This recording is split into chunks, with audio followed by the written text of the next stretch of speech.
Good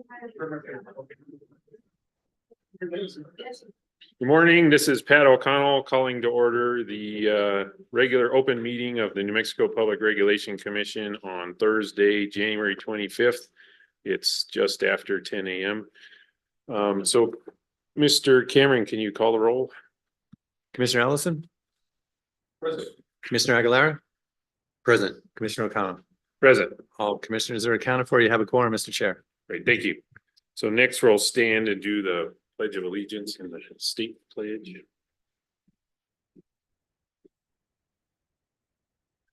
I pledge allegiance to the flag of the United States of America and to the republic for which it stands, one nation, under God, indivisible, with liberty and justice for all. I salute the flag of the state of New Mexico, the symbol of the perfect friendship among united cultures.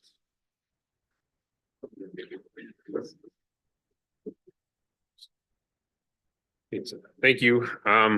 So next up is a consideration and approval of the agenda. There's a couple typos on the agenda. For example, item 4 gets repeated later on in the agenda, which on discussion item 3. So I'm going to recommend we delete item 4 because it's redundant. And then we also have a discussion item 11, number 1. We were supposed to get a CRD update, and my understanding is still working on the process of pulling that together. So that is going to be pushed to the next meeting.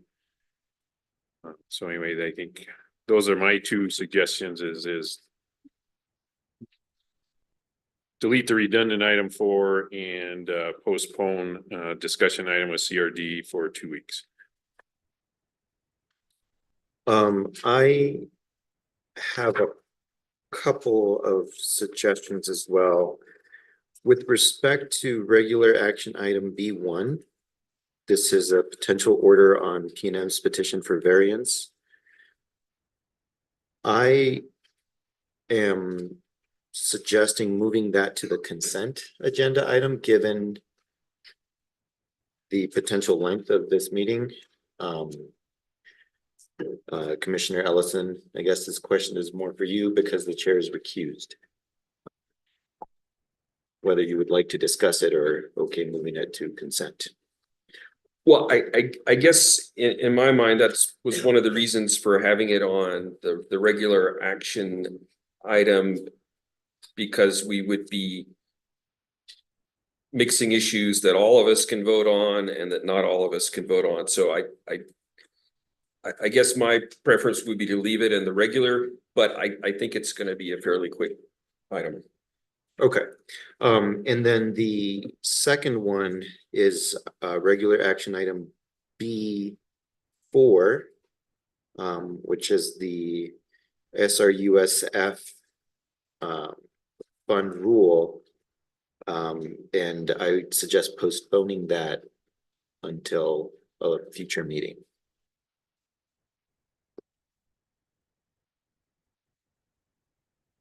Okay, so just to repeat, I think what we have agreement on is postponing utility matter item number 4, which is something we talked about 2 weeks ago, and we still have a couple of weeks before a decision is due on that. Plus the edit and postponing CRD update. Yes, and I would like to suggest that we consider just flipping the order of the discussion and the discussion potential action, just because we have some guests that will be making presentations, and that might just be a little more efficient. Yeah, I think that's a good suggestion. So action item 10 becomes 11 and 11 becomes 10. Not accounting for the fact that 4 gets away. Gets deleted. Okay, so I think we've got consensus on agenda. I'll put a motion together that I think captures the agenda. So we will proceed with the agenda as posted with the following changes. Item 4 is deleted because it's redundant. Utility matter item in the regular action agenda, item B4 is postponed to a future meeting. We will take the discussion items before discussion and potential action. And then within discussion items, the CRD update is postponed until a future meeting. I second. Mr. Cameron, can you call the roll? Commissioner Aguilera, Aye. Commissioner Ellison, Aye. Commissioner O'Connell. Aye. Your motion, Mr. Chair, to make changes to the agenda and then adopt it as changed, passes unanimously. Great, thank you. And then I understand we do have at least one person registered for public comment today. Mr. Rodriguez, could you handle this portion of the meeting and facilitate the public comment? Chair, the person who expressed interest is actually not on Zoom at the moment, and I'm not aware they might actually be in the hearing room as well. Yeah, we've got the same volume problem with your mic that we have. Volume. There we go. Can you hear me that now? you're talking. I can't hear what you're saying. Yeah, I think we had someone register for public comment and we weren't sure if that was gonna be on Zoom or in person. So I guess while we're working on the microphone, is there somebody in person here for public comment? Nope. So Patrick, I'm not seeing anybody here in person for public comment. So do we have anybody lined up on Zoom? Mr. Chair, can you hear me? Yeah, very faint, but yeah. My apologies. No, we do not have anyone on Zoom. Okay. So what I heard is that we do not have public comment. All right, so next up is announcements. We'll start with Office of General Counsel. We've got an update on Supreme Court cases, and then I think we have a recitation by OGC and anything else.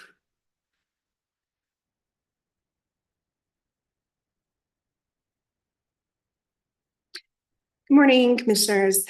Very quickly, I just want to update you on Supreme Court case S1 SC 39432. There was a motion to stay. This is SPS versus PRC, and it's actually consolidated with a number of other cases. There was a motion to stay implementation of the community solar rule that was filed in August of 2022. And last week, the Supreme Court denied the motion. Really briefly, the court considers 4 factors when looking at a motion to stay. One is the likelihood that the applicant prevailed on the merits of the appeal. The second is showing of irreparable harm to the applicant unless the stay is granted. 3, evidence that no substantial harm will result to other interested persons. And 4, showing that no harm will ensue to the public interest. The court did not file any sort of opinion on as to whether it found any one or all of these factors not persuasive in when it made its decision to deny the stay. So I don't know why, but oral argument is set for this on March 11th of this year. So this case will be resolved hopefully relatively shortly. That's it. Thank you. Thank you. Mr. Cameron. Thanks, Mr. Chair. So I do have a recitation of a closed meeting that was held earlier this week on Tuesday, January 23rd, 2024. The commission met in closed session, which was closed pursuant to NMSA 1978, section 1015(1)(h)(3), deliberations by a public body in connection with an administrative adjudicatory proceeding. I affirm for the record that the matters discussed in the closed session were limited only to those specified in the notice and agenda for that meeting, specifically deliberations regarding case number 22-00270-UT in the matter of the application of Public Service Company of New Mexico for revision of its retail electric rates pursuant to advice notice number 595. And I further affirm that no official or final actions were taken. Also, just for the record, the chair was not in attendance at that meeting as he's recused from that case. I had one other thing to just quickly mention, Mr. Chair. I don't know if it was at the last meeting or the one before that. I had mentioned that in future meetings, I was going to try as much as I could to give a little preview as to what's coming in the next meeting or two as we're trying to plan things out. And so I wanted to do that just for the benefit of the public and perhaps representatives of some of the utilities who are here, who are anxiously awaiting to find out when their matter may be heard. And I will give a standard disclaimer, or I'll make it standard at this point, I guess, which is this is no guarantee that it's going to be heard at these meetings, but these are what we're looking at. And so for the next meeting, February 8th, we are looking at having on the agenda 23-00138-UT, also 23-00222-UT. And then for the meeting after that, February 22nd, we are looking at 23-00195-UT. And then I'll even go one more for March 7th. We're looking at 22-00309-UT. And I would mention that as the commissioners already know, and as we all do, I think, those will not be the only things on the agenda, but those are just a few of the things that will be on the agenda. So thanks, Mr. Chair. Thank you for that preview also. Next up is commissioners. I was looking at the master calendar and there's, after this meeting, before we meet again, 2 opportunities for public to see how we're working and participate through public comment. First is a workshop this afternoon. I'll let Commissioner Aguilera describe that more fully. And then we only have one other hearing between now and then. So Friday, February 2nd, we're going to have a hearing in EPE's transportation electrification plan. So that's case 23-00231 UT. The hearing will start at 9. Beyond that, I didn't have any other announcements. Would you like to describe what's going to happen this afternoon, Commissioner? Yes, so this afternoon, beginning at 2, we have a workshop on regional markets and looking into a study that was performed for PNM and El Paso Electric, hired by the Western Market Exploratory Group. And so we will have presentations by the consultant and by each of the 2 utilities, and opportunities for stakeholders to ask questions on those presentations as well. So looking forward to that. I don't have any further announcements. Yeah, I might just mention that on the reliability rulemaking, we did get responses from the utilities from our bench request, and I appreciate that. And my thinking here is that perhaps we would shoot for the end of February to issue a formal NOPR to start that process, and that prior at the open meeting prior to doing that we would go over that and discuss the contents of that. So that's just my thoughts around and would be happy to hear feedback on that. Yeah, thank you. That sounds like a good plan to me. Next item is new employees. I think that's Chief of Staff. Mr. Chair, we don't have any new employees this week. It's probably a first. We don't have any new employees. So thank you for that. Next item is approval of prior meeting minutes. It's the January 3rd, 2023 regular open meeting. That's a meeting that I did not attend because I'm recused from the case that was on that. So anyway, I'll facilitate this discussion, but abstain from voting on it. So commissioners, do you have any comments or changes that need to be made to those minutes that we have in our packet? I'll go in after to correct a last name, but nothing aside from that. I don't have any comments about it. Okay, so do we have a motion to approve? I move to approve the meeting minutes for the special open meeting of January 3, 2024. I second. Yeah, I think we could handle a voice vote on this. Aye. Aye. So I believe the motion passes. So minutes for January 3rd, regular open meeting is approved. Next item on the agenda is consent action. We have one case on that. It's a utility matter, case 2300399 UT. Commissioners, did you have any discussion on the consent action agenda? I do not. Me either.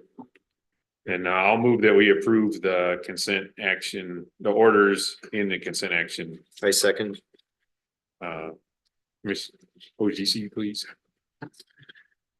Commissioner Ellison, Aye. Commissioner O'Connell, Aye. Commissioner Aguilera. Aye. The motion to approve the consent agenda passes unanimously, Mr. Chair. Thank you. Okay, so first regular action item is a transportation matter, case 24-00016 TRM. We've got Katie Lang coming to do the presentation on that matter. So please take it away. Good morning, Mr. Chairman, Commissioners. Case 24-0016 TREN comes before the Commission on Eagle Nest ambulances application or requests. Eagle Nest is seeking a variance from Rule 18.3.14.8, which requires ambulance services to be available 24/7, 365 days a year. As a preliminary matter, staff in its and actually, let me backtrack. Staff has filed a recommendation, which is recommending a denial of this request. And the Office of General Counsel has drafted an order adopting this recommendation if the Commission finds it in the public interest to adopt this recommendation. As a preliminary matter, in staff's recommendation, staff is requesting that the Commission waive the filing procedure in such a variance request, which typically requires a petition and an affidavit, and to just accept Eagle Nest's request letter for the Commission's consideration. Commissioners, the crux of the matter is Eagle Nest has been experiencing staffing and funding issues that is making it difficult for them to comply with Rule 18.3.14.8 and NMAC, and so they are asking for a variance to be able to in order for them to continue to be an ambulance service, but not have to require to be available 24/7. As a threshold issue, the Commission rule requires that any such variance requests answer 5 questions or 5 prongs. And even if the Commission was to accept the request letter as is, that is without a petition and an affidavit from staff, the request letter only addresses the first 2 prongs of the requirement and doesn't address the latter 3. So it's in itself, we don't have enough information. In staff's recommendation, staff also states that it had spoken to the Department of Health's EMS Bureau, which suggested that in order for EMS to continue to provide services, but under a restraint of not having enough staff, they could potentially become a first responder rig. Staff also has recommended that perhaps Eagle Nest could become an ambulance service that works in conjunction with mutual aid, which is provided also in the rule. So that is the crux of the issue. Thank you for that presentation. And then while you're giving that presentation, I think it's possible the public commenter has arrived at the meeting. Is that right? Yes, sir. I think, could you introduce yourself?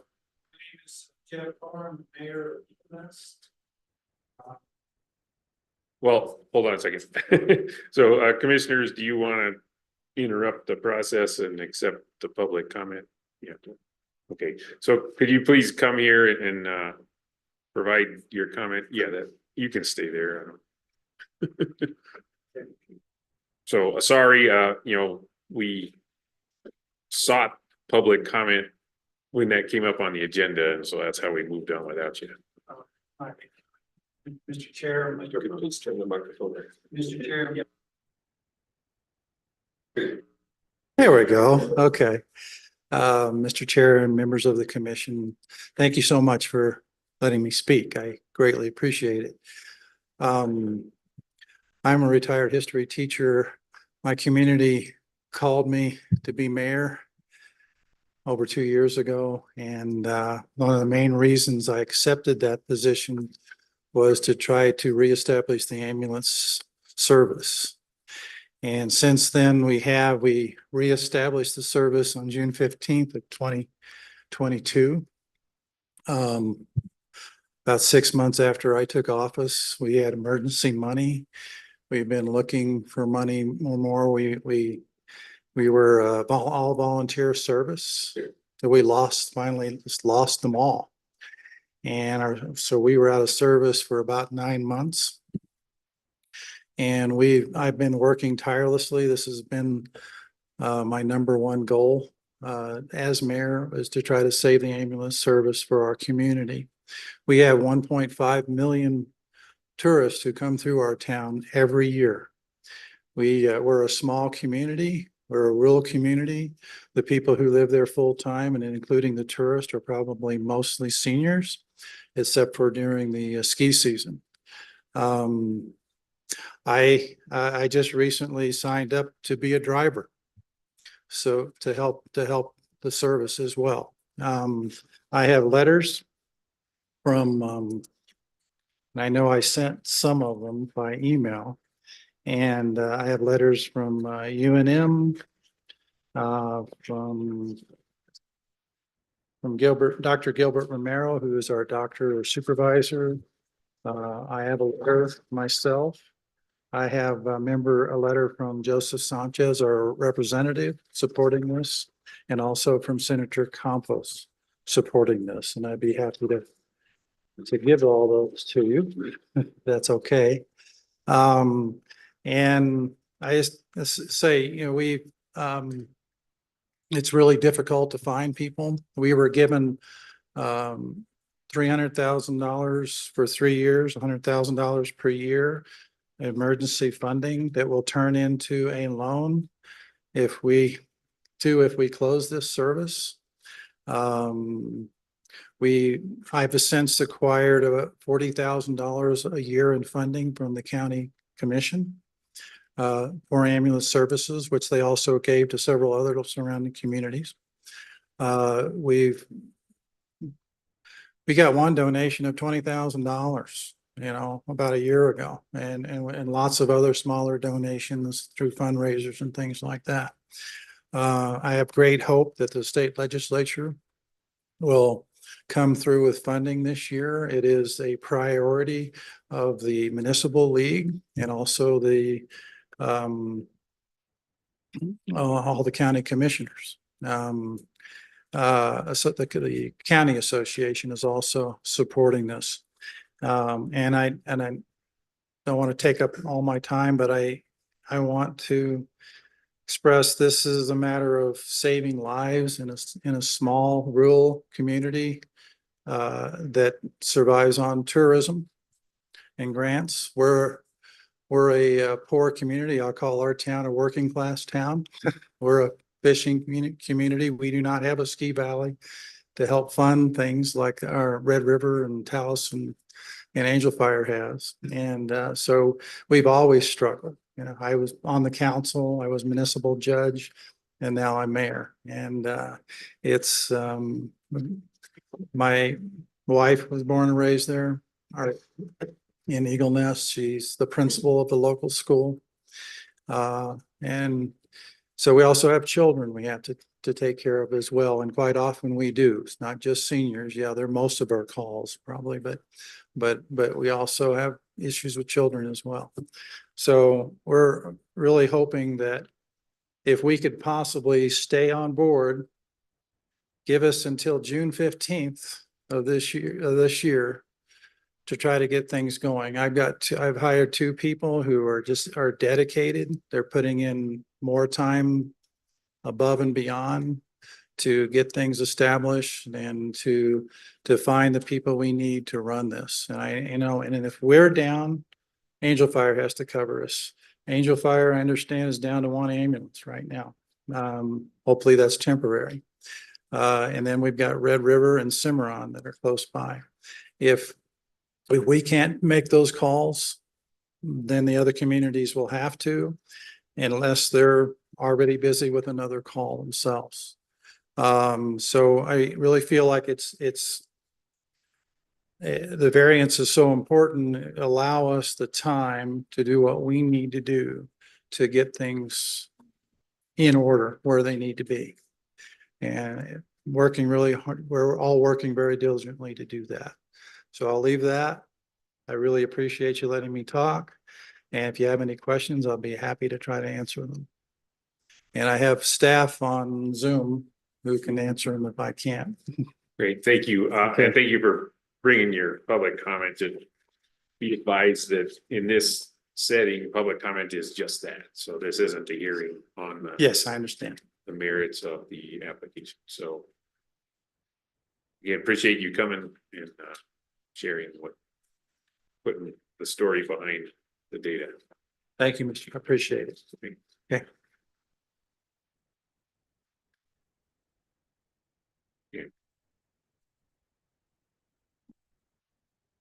Okay, so where we're at in consideration of this agenda item is you had worked through the presentation and the staff recommendation.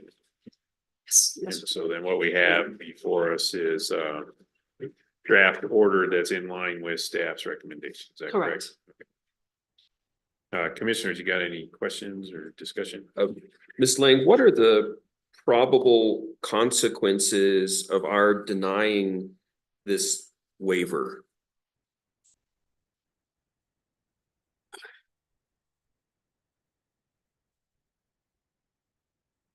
Practically, it sounds to me from the request letter that they are unable to provide 24/7, 365 service.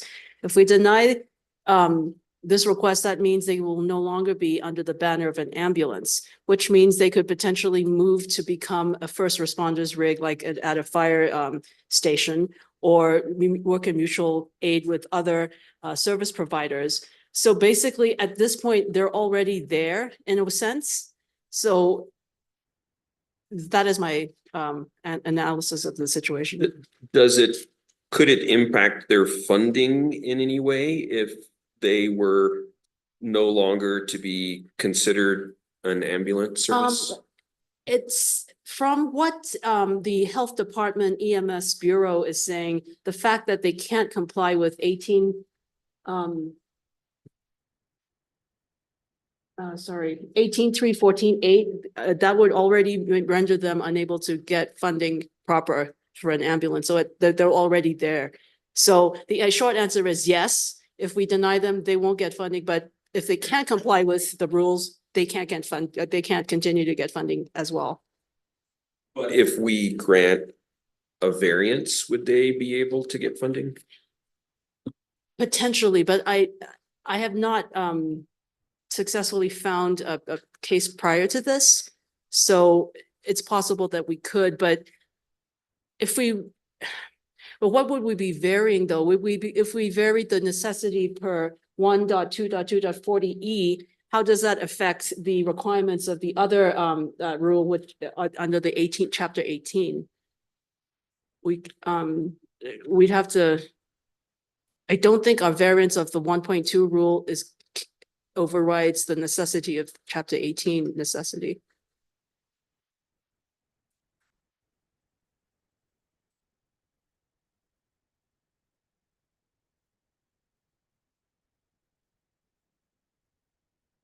But the request is specifically to grant a variance from this 24/7 requirement for an ambulance service, correct? That is correct.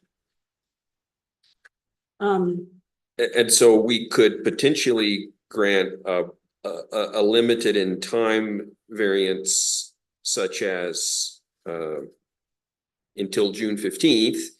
And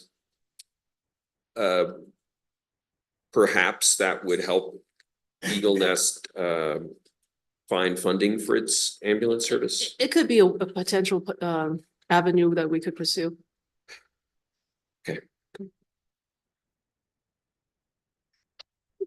Well, I guess I'll say that well, one question also, when do we need to act on this variance request? Is there a time limit? Not to my understanding, there is no statutory time limit. Okay. Yeah, I guess I'm sort of leaning towards entertaining the idea of granting this variance on a limited time basis until June 15th. My feeling here is that, staff looked at the administrative code, and you've got this 5-prong test, and that was not met, and therefore we're denying it. But I'm not sure that such a rigid viewpoint is the best decision in this case.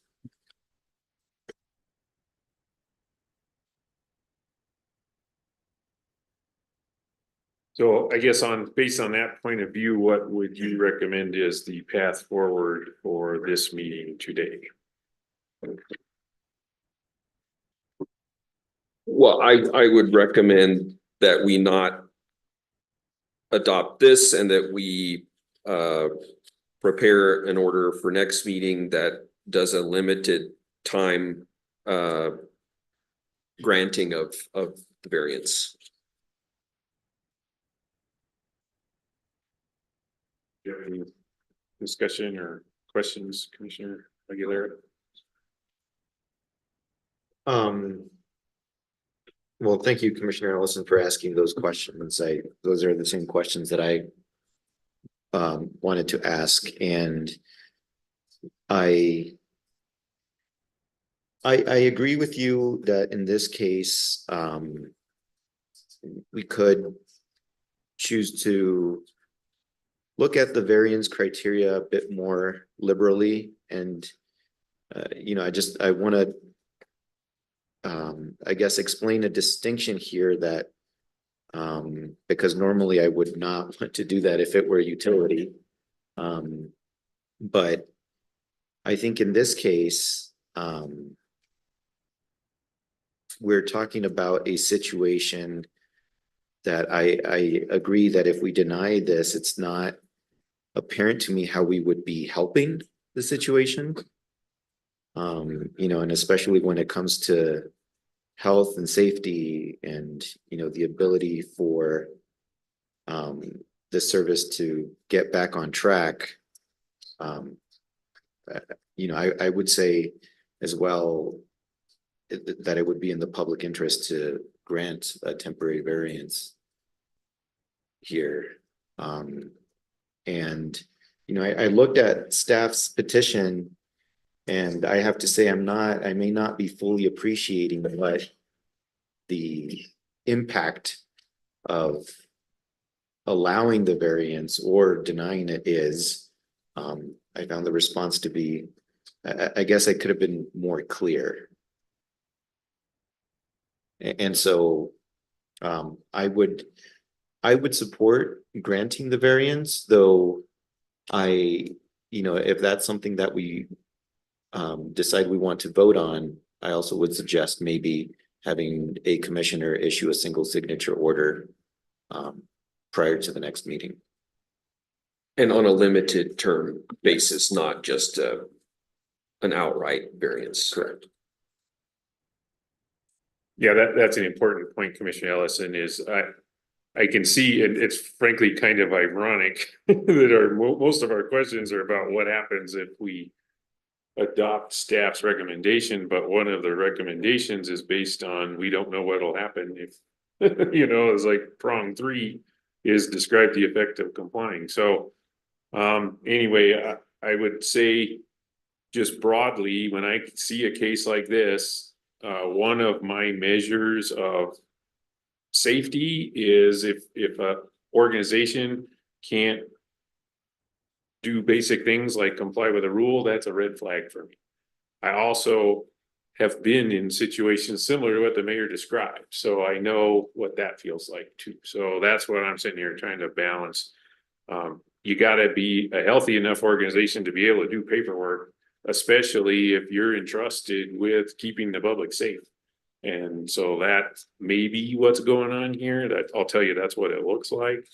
But I hear what everybody's saying, and so I guess if somebody wants to make a motion, I am willing to consider a limited variance. And then I'm also single signature order of the month, so if you want to give me some instructions, I'm happy to hear it too. I move that we not consider the order before us today, but instead task Commissioner O'Connell as the single signature commissioner of the month to issue a temporary variance until June 15th, as is requested. I second. Yeah, so just discussion item on that motion. I promise I'll work with Katie on that order and we'll make it available to your technical advisors to see it prior to going out, but I think we could start on that today, right? So, any more discussion before we vote? Commissioner O'Connell, Aye. Commissioner Aguilera, Aye. Commissioner Ellison. Aye. The motion to not adopt the order in front of you, but instead to do a single signature order granting a temporary variance passes. Chairman, I know you just asked for whether there was any more discussion. I actually do have one more thing that I want to say is, in reading the sort of the circumstances of this case in the plan that they have here, I have to say that I also was convinced that there are good faith efforts to correct this. And so, thank you.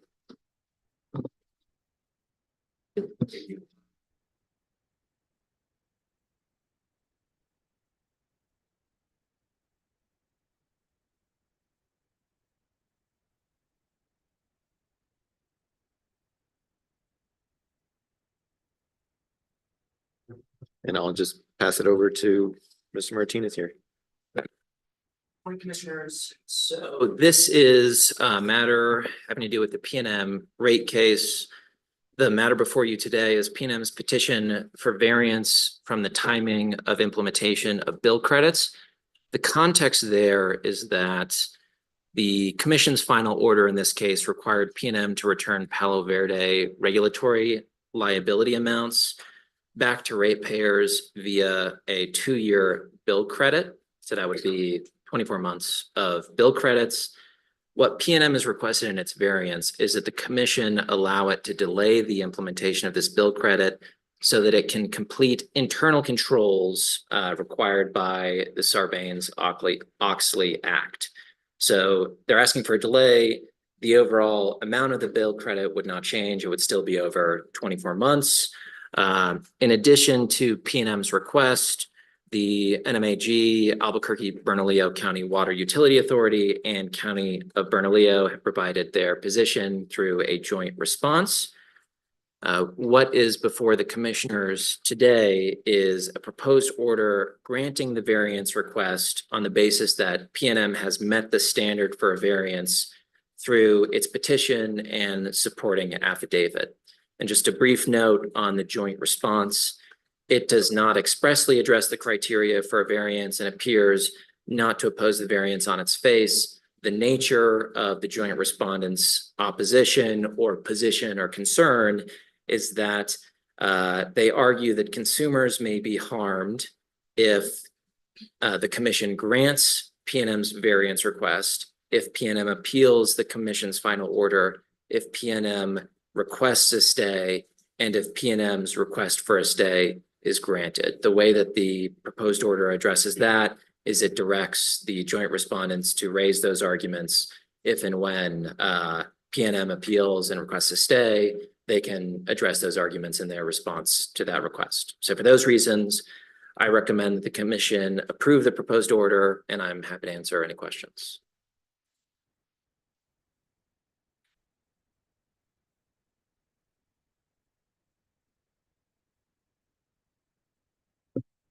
You know, I guess I would say I hear the arguments made by the joint respondents. I'm not sure that, I mean, they're valid concerns.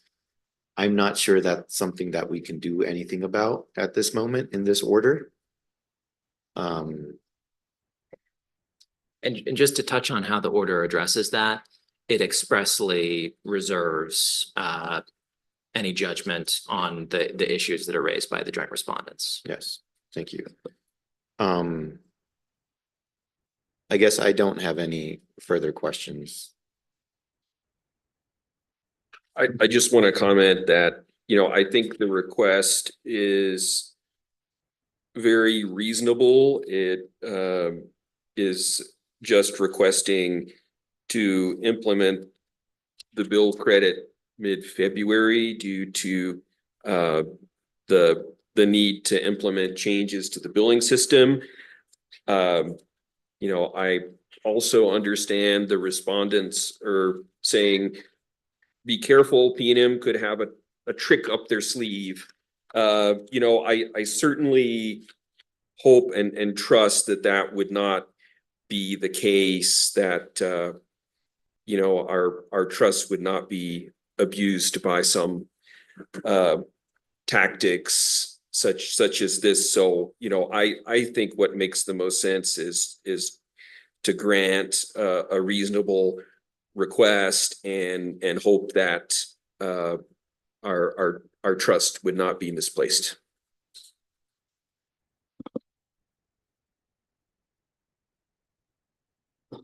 Unless there's any further discussion, I would move to adopt this item for the regular action item B1. My second. Commissioner Aguilera? Aye. Commissioner Ellison? Aye. Motion passes unanimously. The motion to adopt this order passes unanimously. Yeah, thank you. Next item on the agenda is potential order and discussion on a case that has not been docketed yet, and it stems from PNM's New Mexico Rule 440 filing for a Hidden Mountain substation. So presentation by Mr. Martinez. Please take it away. Thank you, Commissioner. So this matter, as you mentioned, concerns PNM's Rule 440 filing for the Hidden Mountain substation project and staff's subsequent letter addressing its concerns with that project, as well as PNM's response. I'll keep my presentation on the briefer side, as the commission held a lengthy open meeting on Friday on this topic. But the short version is there's a statutory question here regarding whether PNM must obtain a CCN before constructing the substation. And this question depends on how the commission construes the phrase in section 6291A, necessary within the ordinary course of business. So that's generally the issue. What is before the commission today are three options. So there are two proposed orders, and there's also the option to take no action. Unless the commission has any questions now, I'm happy to summarize those three options. Yeah, I appreciate you brought up the Friday meeting, so please move on to describing that. So first on the two orders, one order finds that the statute does not require a CCN before PNM proceeds with the construction of the project. The other finds that PNM must obtain a CCN before beginning construction. And the reason for these competing conclusions is that the statute and prior commission decisions provide the commission with a factor analysis that leaves each of you discretion as to what factors you consider and how you weigh those factors. So despite those differing conclusions, the orders do have some significant similarities. They summarize the principles that the commission has used in prior cases to assess this question. They would also provide PNM and other utilities some guidance on how they should proceed with Rule 440 filings on sort of these marginal cases that there may be arguments that a Rule 440 is appropriate, but they also represent significant investment. So those are the two order options. The other option is to take no action at this meeting. The legal justification for this option is pretty straightforward. Rule 440 does not require commission action following a utilities filing and staff's review. Rule 440 functions as purely an informational filing. The commission does not need to take action following a Rule 440 option. Just to clarify what the consequences of no action by the commission would mean and what the implication of that no action would be, it wouldn't prohibit construction of the substation, but it also would not serve as commission approval for construction. So it would preserve the status quo on that issue. It would also preserve the status quo on rate treatment. In other words, it would have no influence one way or the other on how the commission is viewing rate treatment. It would also not serve as a determination one way or the other on whether a CCN is or is not required. So the status quo following the Rule 440 filing was some degree of uncertainty on those issues, and that would continue with no commission action as well. So any of these options are permissible, and I'm happy to answer any of the commission's questions. Yeah, thank you for that presentation. Volunteers to go first, or I can go ahead and just describe how I got myself to where I'm at this morning. Again, PNM made a filing, staff did their job, reviewed the filing, raised some very legitimate, valid concerns. We wanted to take action in the 30-day window, so we had a meeting last Friday, explored the issue in depth. Walked away from that meeting thinking there's some value in providing certainty. So spent the time since the meeting on Friday really pushing hard to develop orders that might provide some certainty. So one of them is affirming that PNM's 440 filing is okay. And then the other one was ordering PNM to issue a CCN. Really the biggest area where this hinges is the amount of money involved.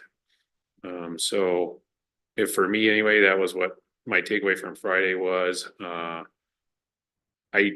am not in a position to say what the right amount of money is before you go from a 440 to a CCN. The only certainty I have at this moment is PNM waiting till the very last minute to file a 440 on a very expensive investment was not a good choice. But that certainty doesn't allow me to feel good about either one of the two proposed orders that are in front of us. So at the moment, I'm a proponent of the having done the work to earn this position, taking no action. So that's where I'm at the moment. But again, always our conversations helps me think deeper about what it is. So just throwing that out there to start the conversation. I also would prefer to take no action. I think the question before PNM is whether they believe this project is undertaken necessary in the ordinary course of business. And I say it that way because this is not the question before us right now. I think PNM has made a calculation and they decided to file a Form 440. But we don't have a CCN request before us right now. We also don't have any kind of petition filed from staff before us right now. They filed a letter, and I am concerned about weighing in on this issue without more information, not just about this project, but information, input from stakeholders and the other utilities. And not having a formal request in front of us right now, for me, is it's better to undertake some kind of rulemaking or something where we can have a more holistic conversation about what requires CCN or not. I also believe that the questions raised by staff are more about rate making and not about whether the project is necessary in the ordinary course of business. Filing a CCN is not going to answer those questions. Other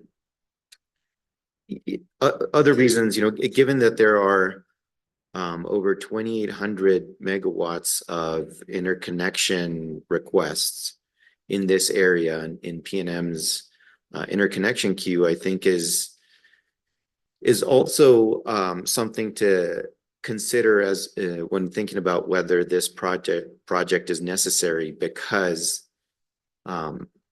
if one of those interconnection requests seeks to move forward with their interconnection, under FERC policy, PNM would have to accommodate that.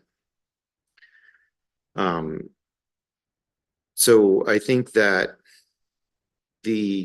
and finally, I think that the order that advisory staff presented before us, explaining why the commission can require a CCN. However, I don't think that cost is the determining factor here. I think the commission has taken that into account, and that precedent does support the commission requiring a CCN here. But I don't think it's necessarily cost that answers whether a project is necessary in the ordinary course of business. Other factors such as reliability and the utility's obligation to serve, for me, are something that I weigh more heavily than cost, though I do think cost is relevant. And so for those reasons, I would prefer at this time to take no action.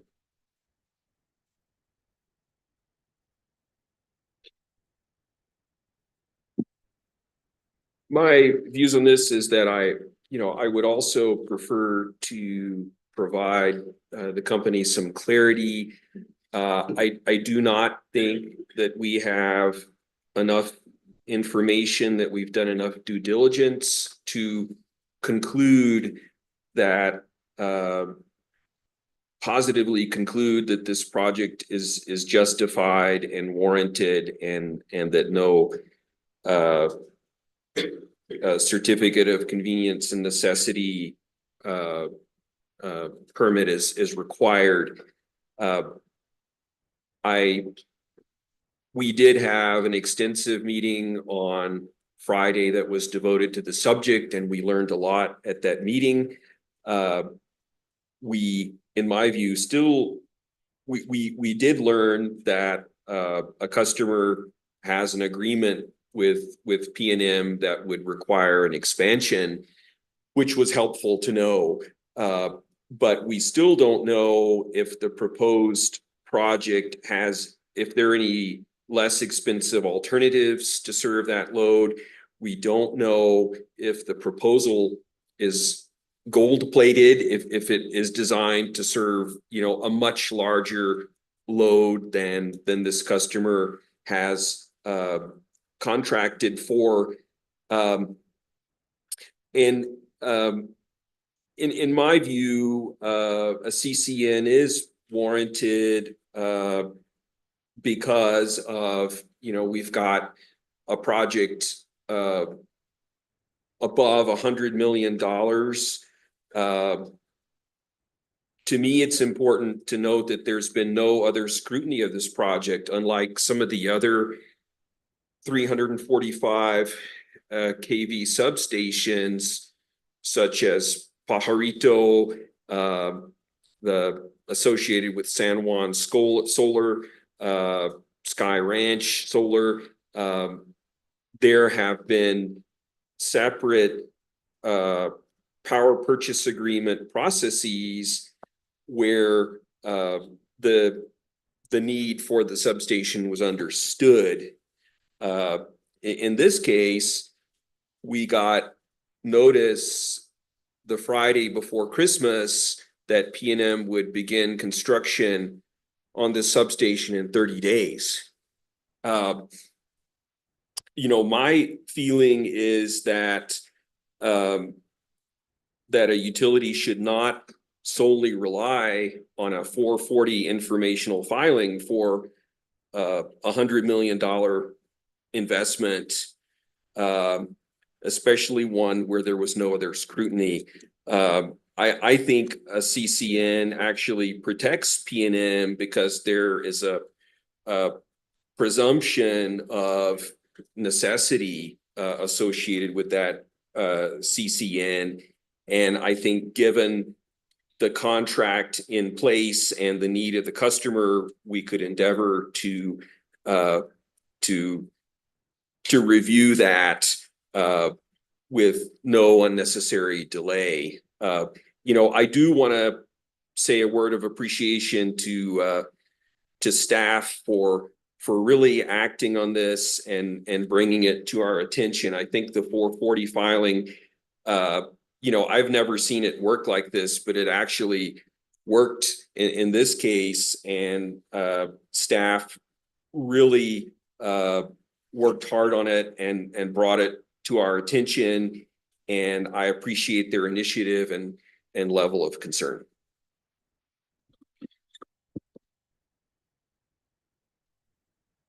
So I'm hearing 3 do-nothings.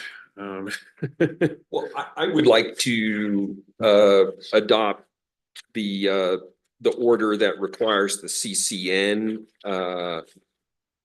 but I see that's not going to work if I'm the only one who wants to do that. So, I accept the alternative.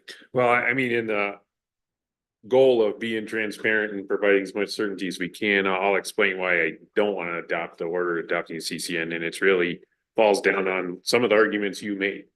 PNM chose not to pursue the benefit of acquiring a CCN before this project. Instead, they took the 440 process to its extreme, right? So I don't know why they made that choice. It's not my job to assess motive, but it's a fact. Another thing that's a fact is that it's PNM's responsibility to operate as a regulated utility. So kind of the Pottery Barn rule. I don't want to take that responsibility away from PNM. So by telling them, hey, you need to do something, then I kind of own that instruction. So I don't want to do that in this case. So whatever happens from here, PNM made the choices that got us to the point we're at now. Whatever happens from here is legitimately and appropriately PNM's choice.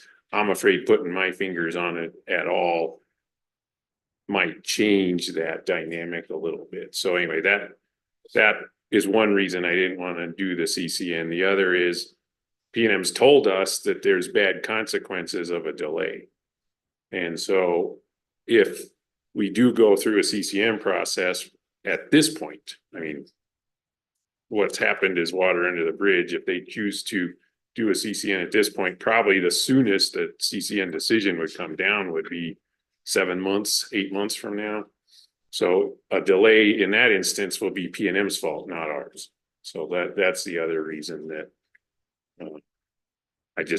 I mean, it's one of those dog's breakfast situations, right? That nothing here is appealing, but I think doing nothing is the wisest choice, as unappealing as that is. So I mean, that's my argument for why. And it was funny because I was listening to your discussion, like, yep, I agree with that. I agree with that. I agree with that. Just conclusion was leave the responsibility with P&M in this moment, rather than giving them some kind of leg up to assuage the consequences of the decision they made. And I think there's also, you know, a message here that we want to explain. You know, Form 440 has as a minimum a 30-day requirement of notification, but that's a minimum. I think in this case, I think P&M was making an assessment as to whether a CCN was necessary or not. I believe because you know, they had a meeting with staff, they explained additional information in the Form 440, which to me indicates that they were thinking about this. In a situation like this, I think it's also clear that the commission may want to consider whether a CCN is necessary or not. And so I would just advise to have that meeting with staff earlier, you know, a lot earlier. And, you know, unfortunately, there's not probably sufficient clarity as to what types of projects or what cost threshold. I think that's just an assessment that for now the utilities will need to make, but I would advise coming in earlier to discuss it. Yeah, I agree with that too. So Office of General Counsel, I know I ask you this question frequently and don't remember the answer, but if we're on this agenda item and the choice is to not take action, is there a motion required or we just move on?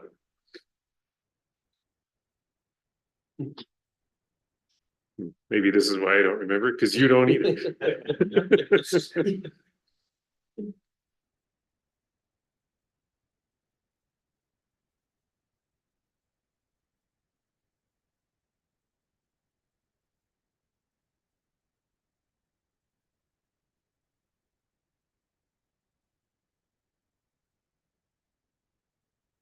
Mr. Chair, I think probably the best way to do it is, since the agenda item is considering in order and what you're considering doing is nothing, I would suggest that you somebody move to not adopt the order. Thank you. So I move to not adopt the potential order on this case. I second. There are two orders, so I'm not sure which one we're not adopting. Not adopting either order, I guess, is the. That's a good point, Commissioner. I move that we adopt no order on this case. I second. Yeah, call the roll, please. Commissioner Ellison, Aye. Commissioner O'Connell, Aye. Commissioner Aguilera. Aye. The motion to adopt no order in this matter passes unanimously, Mr. Chair. Great, thank you. Thank you, commissioners. Thank you for your help. Thank you for your help. Staff, thank you for your help. A lot of work to do nothing. So next agenda item is case 22-00178 UT. Ms. Stefans is here with a presentation on that. So please take it away. Yeah, we were joking before the meeting, it'd be nice to have walk-up music for the time it takes OGC members.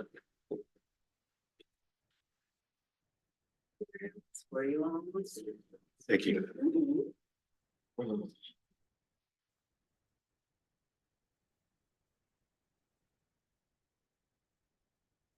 Good morning, Chairman, Commissioners.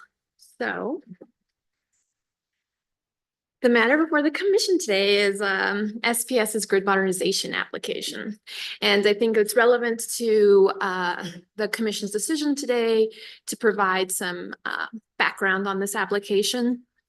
So SPS filed an initial grid mod application in June of 2021, but had filed a motion to dismiss that initial application after the commission had expressed some concerns that there could be some rate shock associated with the timing of the grid mod decision aligning with SPS's then 2020 rate case. The commission granted SPS's motion to dismiss, but also ordered SPS to refile an updated application within 4 months of the order granting the dismissal. And I'm going to refer to that as the order to refile. The order to refile set out some requirements to be included in SPS's application, new updated application, which is discussed somewhat in this order and in the recommended decision. And in July of 2022, SPS filed their updated application. A public hearing was held, and the hearing examiner issued an RD in October, end of October of last year. SPS was the only party who filed any exceptions. They list 7 exceptions, but those exceptions consist of both disagreements with the RD and also requests for clarification. And before the commission are 2 orders. And if the commission would like, I can summarize those 2 orders, or if we could just go to the conversation. Thank you for that presentation. And then just my summary, we have 2 orders here and both orders address all the exceptions.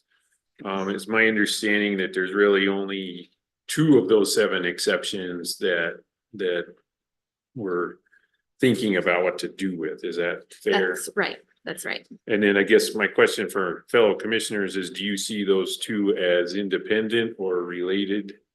I mean, is there?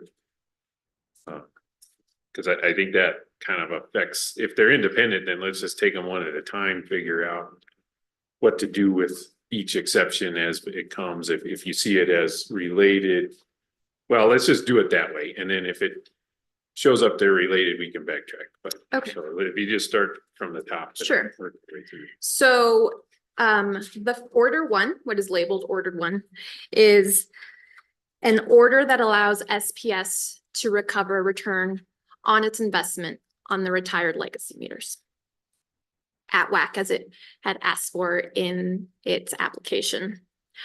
And then the order 2, and order 1 also addresses the time of use question that came up during the that was in the order to refile.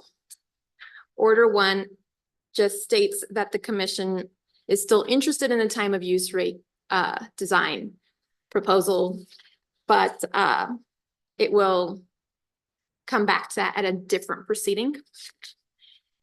Order 2 does not allow SPS to recover on its investment in legacy meters. But to the extent that SPS offered a 10-year amortization period, it allows SPS to put, based on, let me backtrack. To the extent that SPS filed the 10-year proposal for the amortization of its legacy meters based on an expectation that it was going to get a return on its investment, the commission allows SPS, it defers the decision on the time of that amortization till its next rate case. And then order 2 also has more requirements regarding time of use rate design. Thank you for that summary. I'd say let's talk about return on legacy meters first. I'll tell you how I'm viewing this and how I'm trying to sift through which of the two to decide on is. There's no disagreement on here of return of the investment of the meters. It's what to do with return on. And so for me, I'm sifting through, what is it a return on? If it's a return on the service that the utility provides, then you've got an old meter, it comes out of service, you get return on that until it comes out of service. Install a new meter, you get return on that as it becomes used and useful. So there's continuity of return on the utility providing customers a meter service. The other side of that is more of an accounting way of thinking of things is every pencil that the utility owns, you should get return on whatever you paid for that pencil. So thinking through that, I just, for purposes of discussion, say, I think I prefer order two's treatment on that. Which again, like I say, is a continuous return on the meter that the customer has at their house. It's not a it's return of what the utility paid for all of its meters, but you don't get return on a device that is not in use. So, and to me, the analogy of that is, like if your car crashes and you have to buy a new one, you don't get to include what you paid for the first car in your economics of buying the new one. So anyway, I think that one more fits in the world of, as regulators, we're supposed to replicate the market that utilities are not competing in. So it's more of a, I think, more of a real world reality that you're getting return on providing the service. You're not getting return on every single widget that you use to create the service. So anyway, that's my thinking and where I'm at on legacy meters.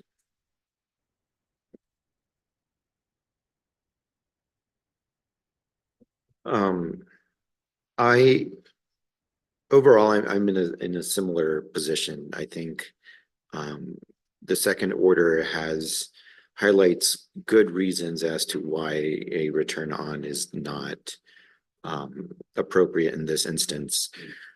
I think I do want to ask a question though, with respect to the actual cost and the debt that SPS is or is not incurring for the legacy meters.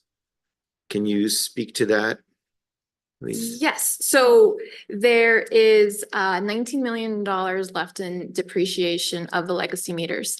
And if SPS was allowed to recover on that investment, it would be an additional $7 million.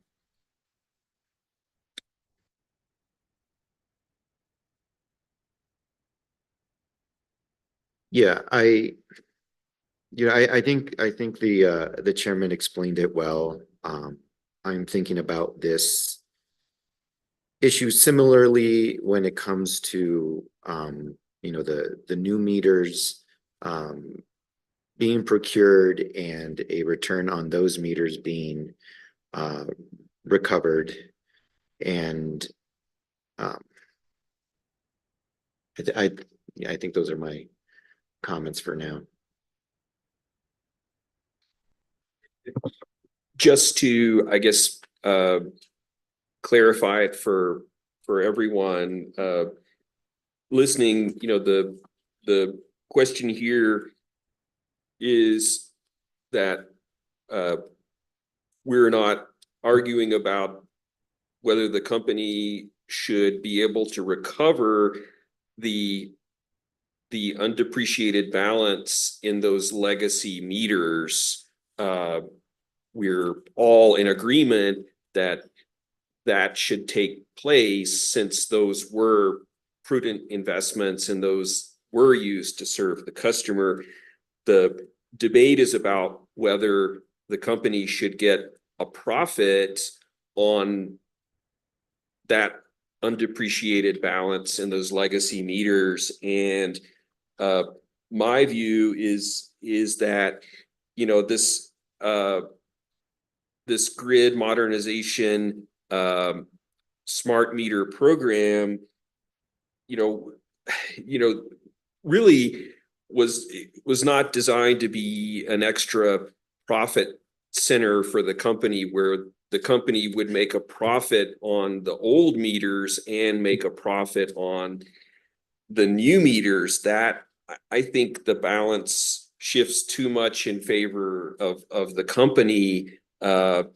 In that case, you know, I do agree that what's essentially happening here is that the 19 million balance and legacy meters that are being retired would be replaced with a, what is it, $23 million balance in smart meters. And you know, there may well be a little bit of regulatory delay there that the company is not happy about.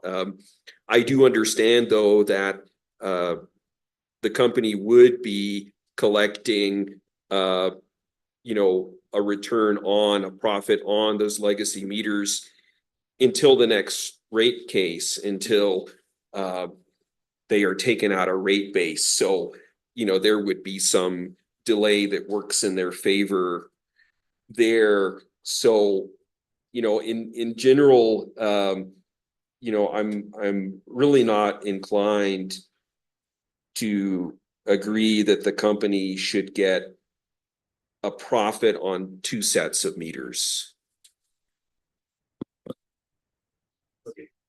So I heard three different versions, but agreement on the concept that order two's treatment on legacy meters.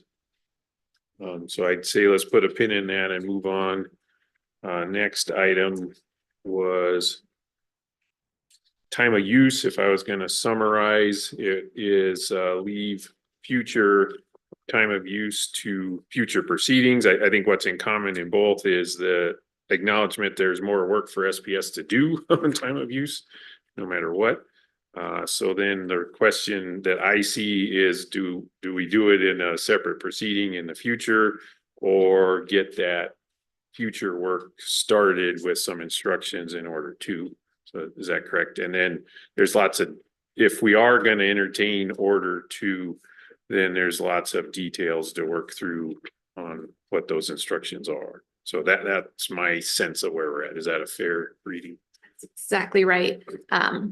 And I also forgot to mention in my presentation that there are also additional reporting requests to be discussed as part of this discussion. Okay. So I guess I'll just start with a question. I don't know who's the right person to answer it. What's the value of proceeding with extra time of use requirements now versus leaving that for a separate proceeding?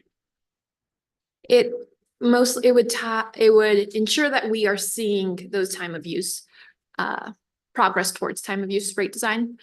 And it lets the company know what we're looking for.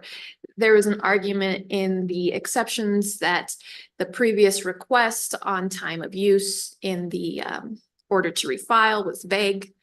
Well, this clarifies what the commission wants. So is putting that in this order the only way to accomplish that? Or could we do a separate proceeding after this to develop a path forward on time of use? So it could be seen in a different proceeding. It ties well with this application, since AMI will be a large component or will be asking that it be a large component in their application. Okay, thank you for that. So I guess I'd like to hear the argument for doing more on time of use now. My feeling on that is that there should be some strings attached to this program. If we're going to grant the company this investment program of smart meters, AMI, and some distribution automation, you know, there should be some conditions on that. In the company's application, my impression was that the only thing they wanted to commit to was making the investment, and they said all these great benefits are going to materialize, but you know, there really are no conditions or guarantees that, you know, that they wanted placed on this program. And in my view, just putting in smart meters and getting automated meter reading and some reliability benefits is not enough, and really does not, does not really fully realize the promise of AMI. I believe that we should require them to file an application for a TOU, a time of use pilot project that would be opt out. So the company says, oh, we have time of use. Almost no one subscribes to it on the residential side, but we have it. Well, you know, I think, you know, that is just not good enough. And I think there needs to be something concrete in here about, you know, you're getting these fancy meters. Let's be sure we're fully exploring time of use. And I think requiring them to submit a filing for an opt-out time of use pilot is a reasonable thing to do. The second order would go further and require that, you know, they use that information to develop time of use, new time of use rates, considering both opt-in and opt-out enrollment for the next rate case. So, you know, those are two measures that I think, you know, put some strings attached to the investment program around time of use. For that, just want to clarify, so we really are talking about another proceeding, but it's just a proceeding that's born in this proceeding rather than detachment. Well, I guess this one would call for additional proceedings. So it would say that that SPS needs to submit a filing for this pilot project, and that in the next rate case, they need to submit a new program. So it would not decide what the time of use program is here. I just wanted to be sure. Commissioner Aguilar, do you have any comments? I agree with a lot of what Commissioner Ellison said. You know, I think in terms of directing time of use rates, I think it's not really born in this proceeding, because I think that this really goes back to the commission's initial directive to refile your grid mod. And in reading that order, the commission directed and shall include time of use options. So I am persuaded that should have been done. And therefore I agree that we should do more.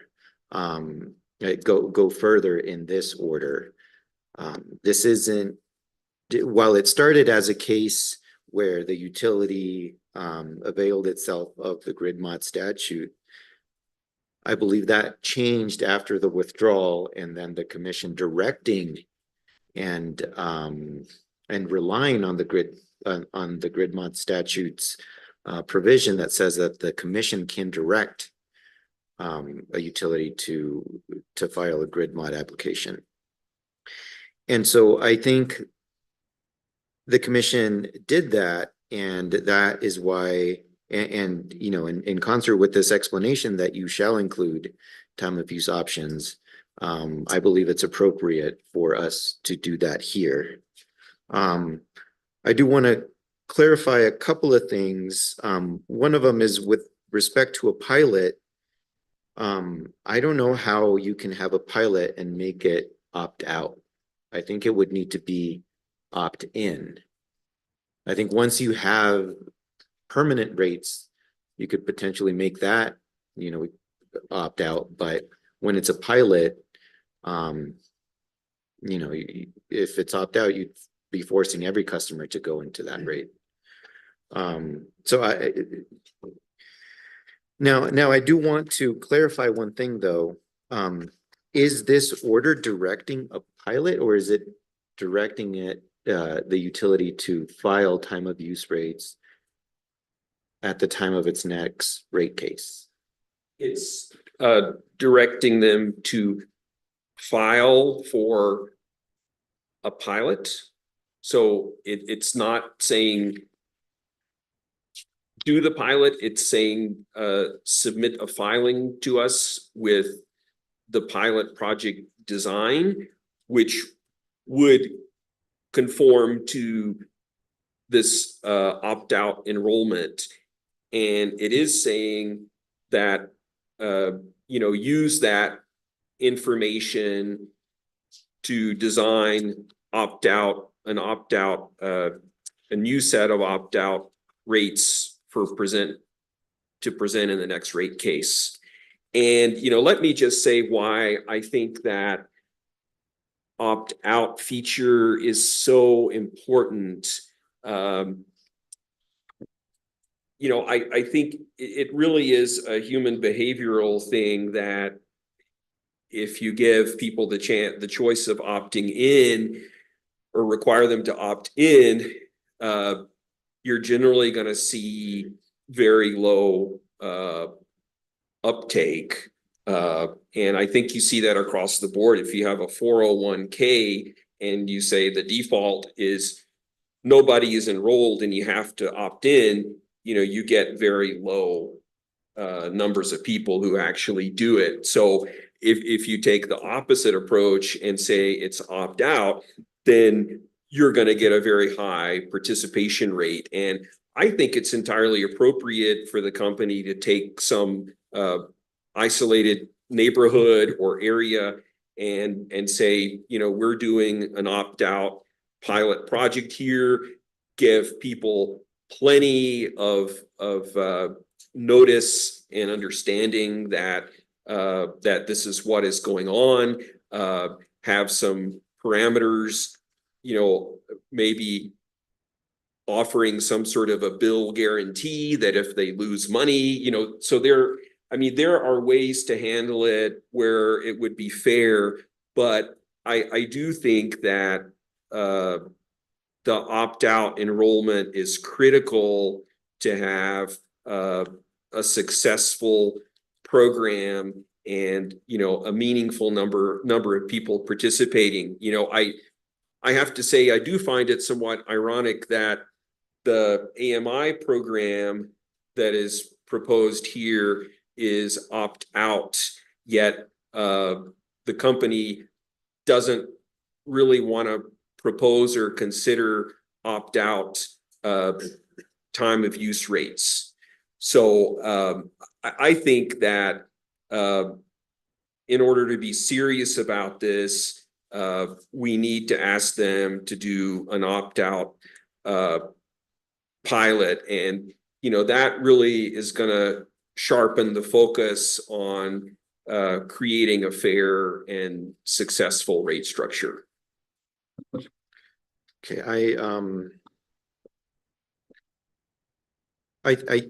I think the end goal when there are permanent rates that are time of use, I could certainly see how such program could be opt-out.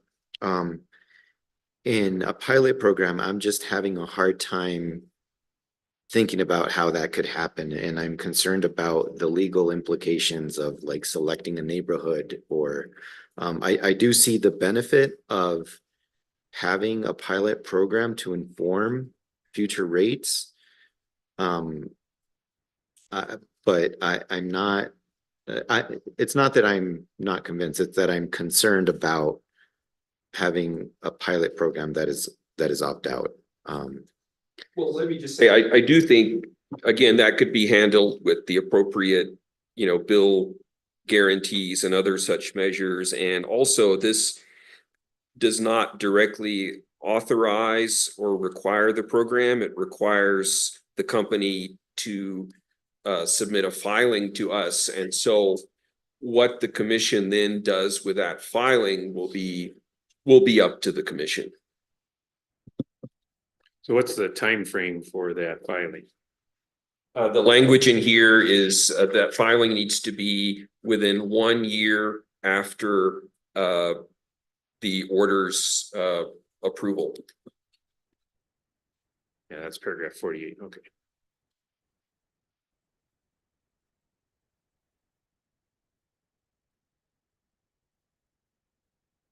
Yeah, I guess broadly, I agree with one of my things I've been worried about with these grid mod filings is we'll install new stuff, but not really committing to use it. So I think that's just an observation. And so I agree with the concept of let's push it forward. I agree with SPS has yet to comply with what the commission instructed them to do. So I guess, and I hear your concerns, Commissioner Aguilera. I really, there's no way I would approve this without some kind of process. But what this asks for is a submittal and a process, so people can weigh in on whether they want their neighborhood to be opt-in or opt-out is the way I understand that. So anyway, I think I'm okay with this submission for approval because until we see the submission, I can't decide the issues that you brought up. So I guess where I'm at then is in favor of this paragraph 49 in order 2.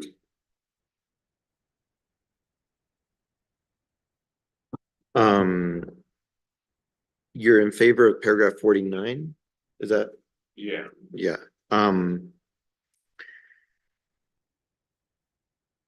So for this, I was going to suggest,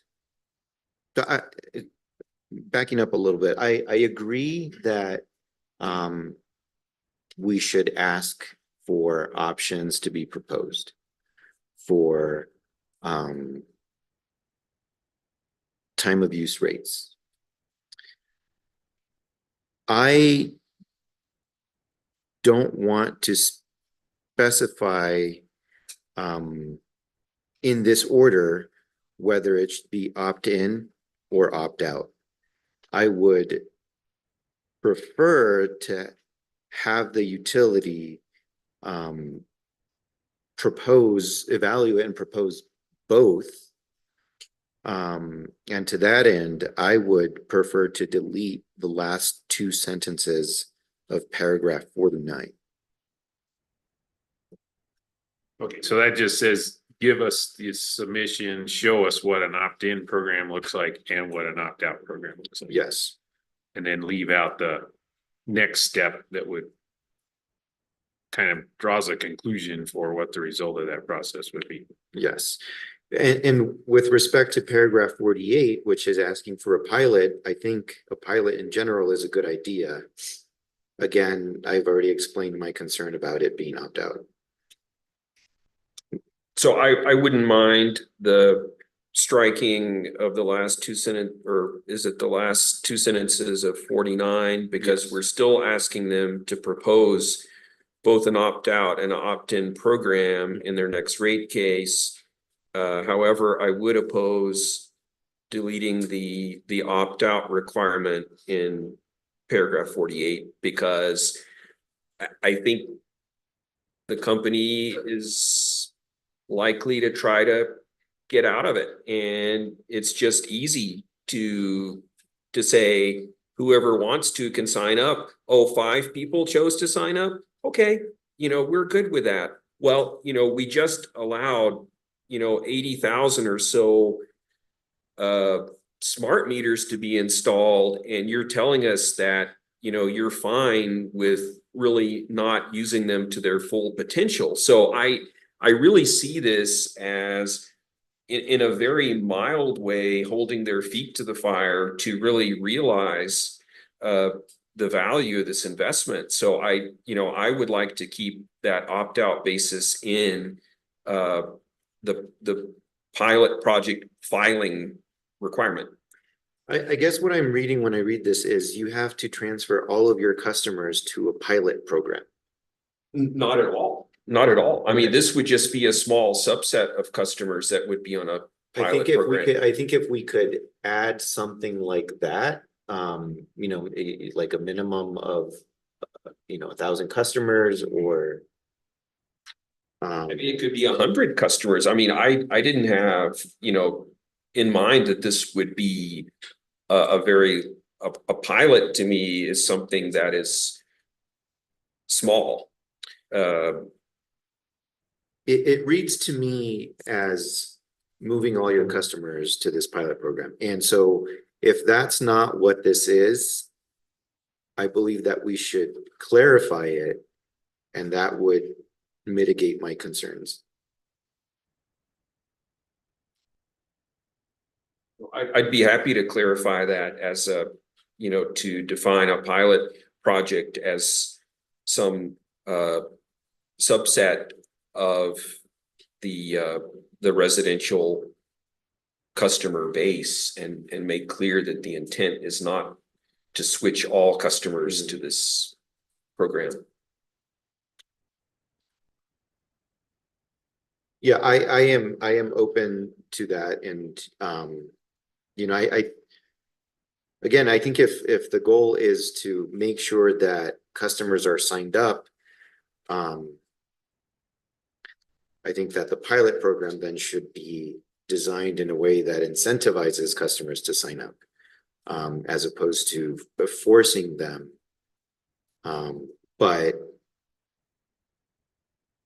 yeah, so I don't know if this meeting is the proper place to talk about those, but I guess I'm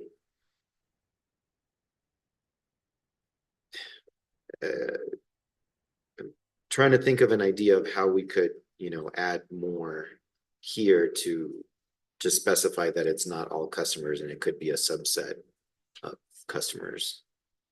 And maybe that's it. Yeah, I think that's it. The sentence at the end of that paragraph that says the pilot program does not need to include all of SPS's customers, but rather a subset.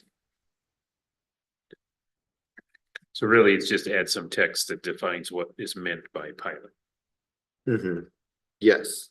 And Ms. Stephans, you feel confident with the sentence that needs to be added? Yeah. Okay. Okay, so then third item is paragraph 50. So that's additional reporting requirements, and could you talk about the genesis of that? Yes, and that's the material I gave the commissioners before my presentation.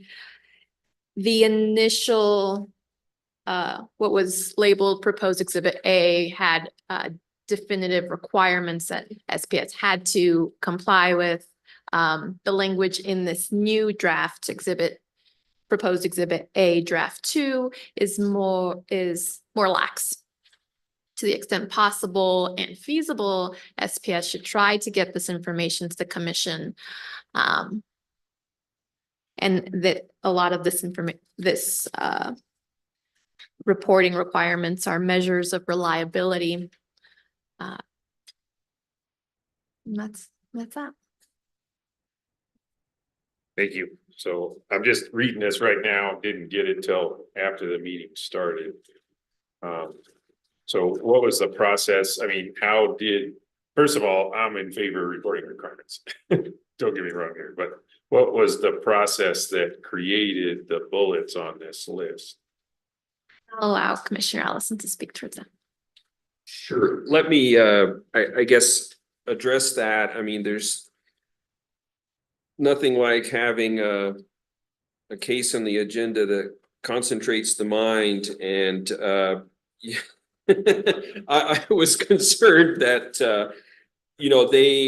the company made, a whole host of assurances, yet I didn't get the feeling that, we were really requiring them to report back to us whether these things had happened. I mean, for example, they talked about improvement in reliability, greenhouse gas reductions from reduced truck rolls, labor savings. Well, I mean, let's have a report showing us what you've actually achieved. And the reliability section here goes into a bit more detail on the reliability side of things, including information such as, are they connecting this smart meter data to their outage management system? Because very often utilities will have different databases for different systems that were created by different vendors, and it takes effort to make them talk to each other, but to really realize the value of this smart meter data, you need that data to be fed into the outage management system. And this list just asks questions around these kind of issues. So this is your list of things you think are as It important. is. Did you consult anybody else when you put this list together? Not internally. I did have a discussion with someone who knows a lot about reliability. Because my concern broadly is process. Reading this right now, I admit it's vastly superior to the draft I got yesterday. And just in general, we've had this conversation quite a few times that rushing to do things that aren't urgent can result in unintended consequences and bad results.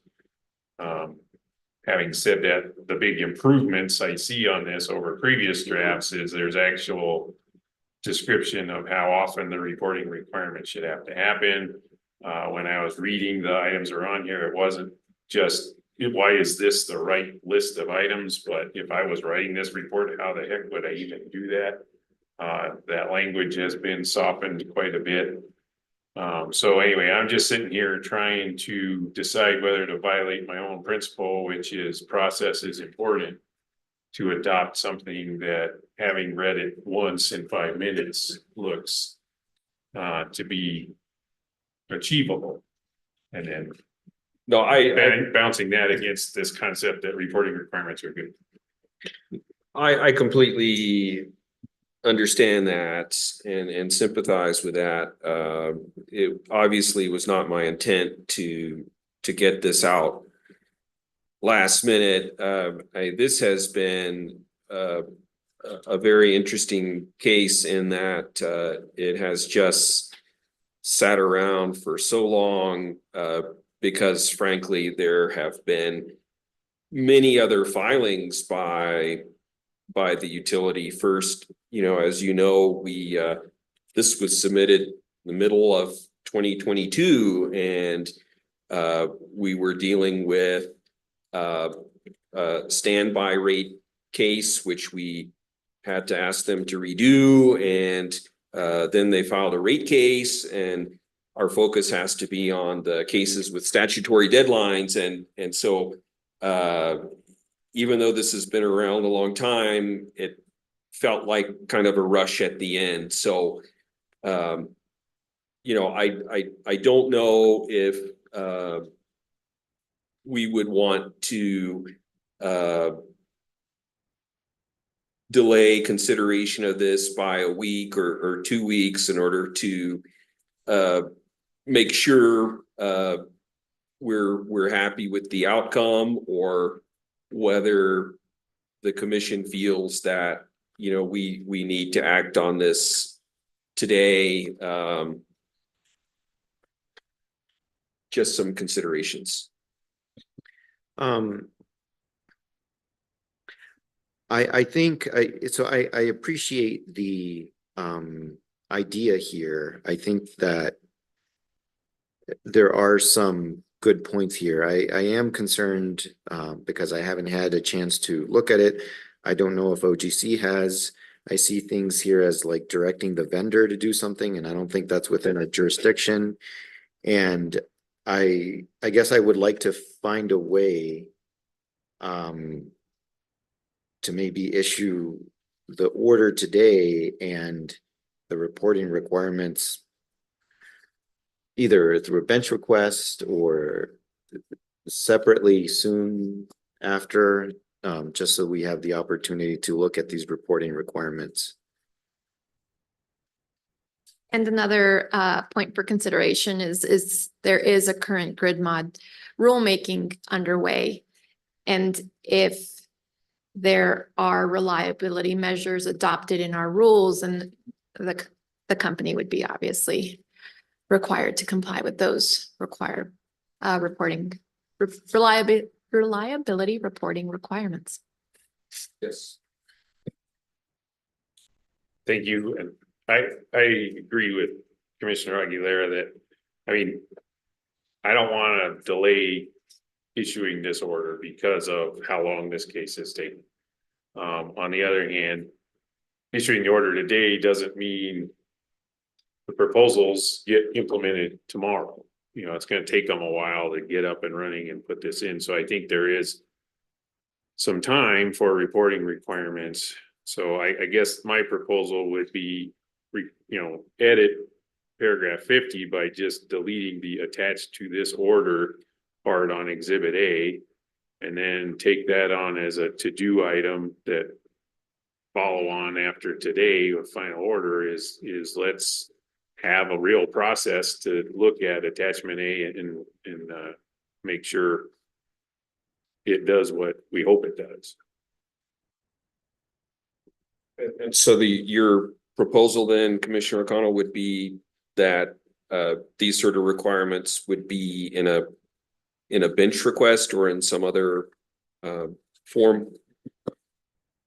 It could be in this form. It would just be, there will be further proceedings in this docket after this order is issued, and the further proceeding will be, let somebody look at this with time to review it and ask great questions. Like, I don't think we can require the utility.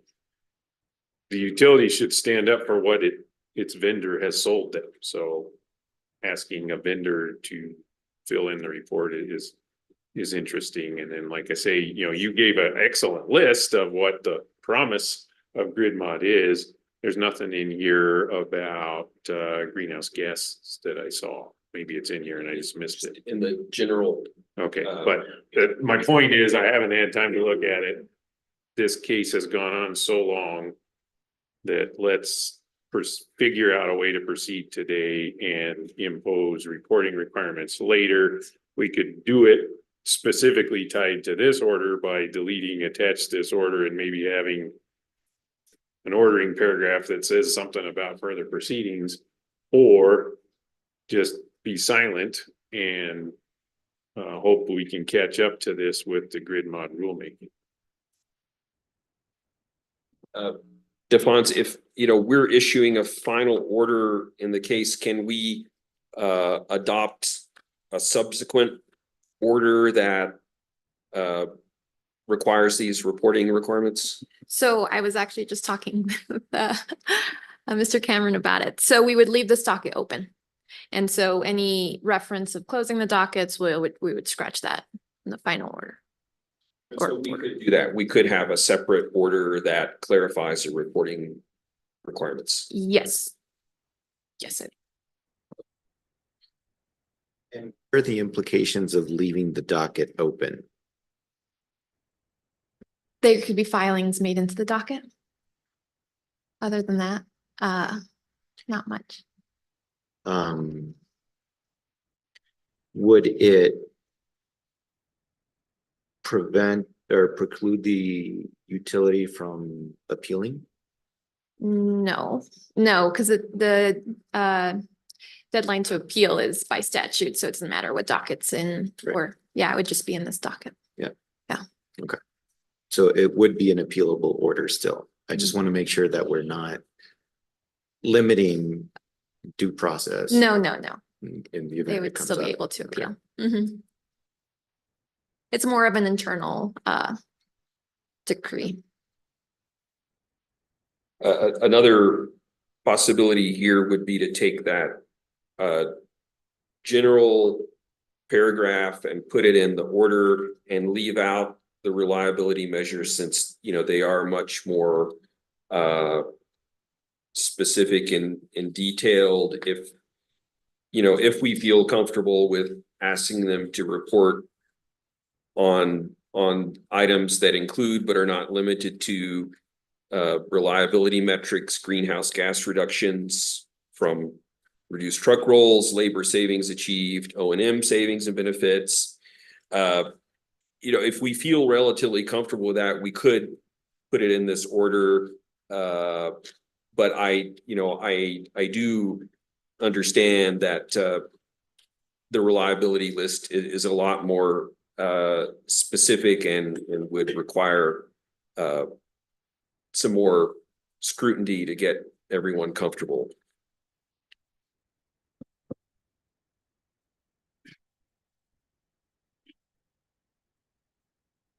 Yeah, I would be okay with that. I also think that we're gonna want more than what the general paragraph says, and thank you for pointing out that we have a rulemaking going on, so we can add more reporting requirements as we go on. So in the spirit of reporting requirements are valuable, and let's move on today, I would accept your suggestion to just limit it to, for now, that general paragraph.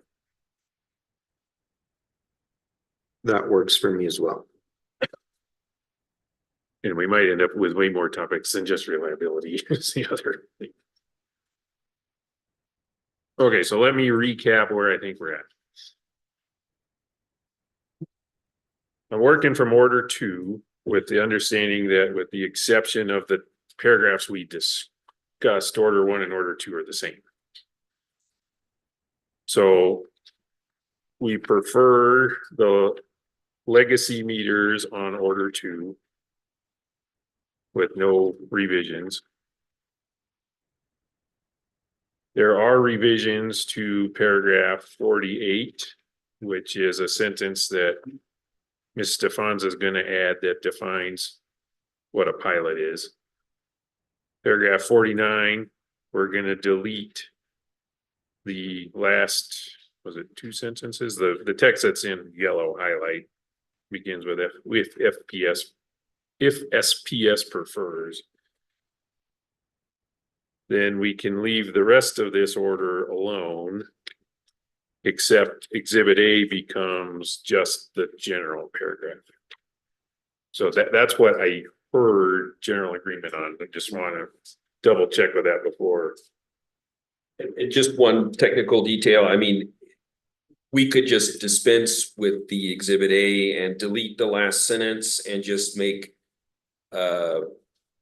make this general, paragraph 51 or.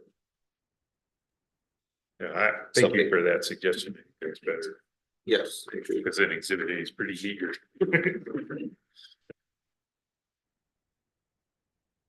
Okay, so I will move that we approve order, what's been described as order 2 in this case, with the edits to be provided by Office of General Counsel that have been described in this discussion. I second. Commissioner Ellison, Aye. Commissioner O'Connell, Aye. Commissioner Aguilar. Aye. The motion to approve the order as amended, passes unanimously, Mr. Chair. Great, thank you. And trying to repair my evil ways, we're kind of at a pause in the agenda anyway. Next up is a presentation by Mr. Fisk, so I was gonna see if folks want to take a 10-minute break. Okay, so we'll be on break until 5 after. And we'll pick up with Mr. Fisk. We're not waiting. Yeah. Well, we got through this faster.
Good afternoon.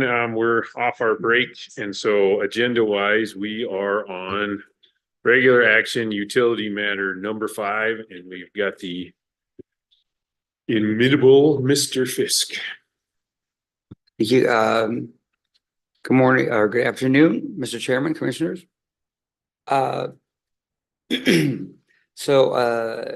matter is on the agenda to open a new docket for a rulemaking concerning the amendments that were made last year to the New Mexico Telecommunications Act.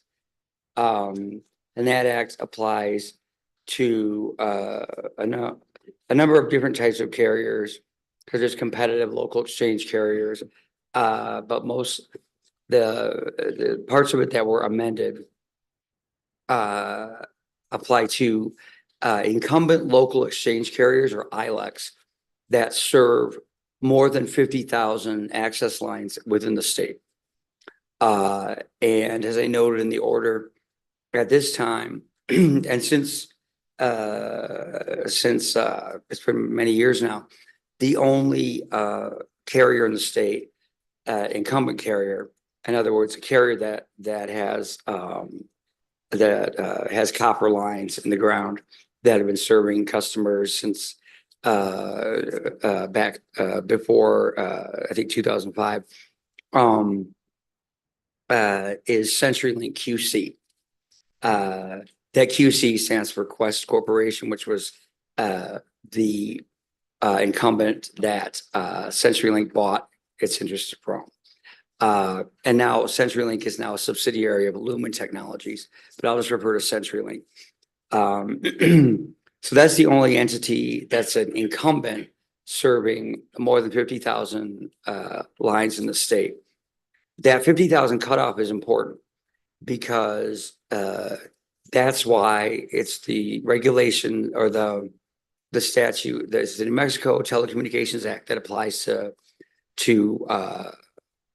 CenturyLink, whereas the Rural Telecommunications Act applies to incumbents that serve fewer than 50,000 access lines, and they're considered rural incumbents.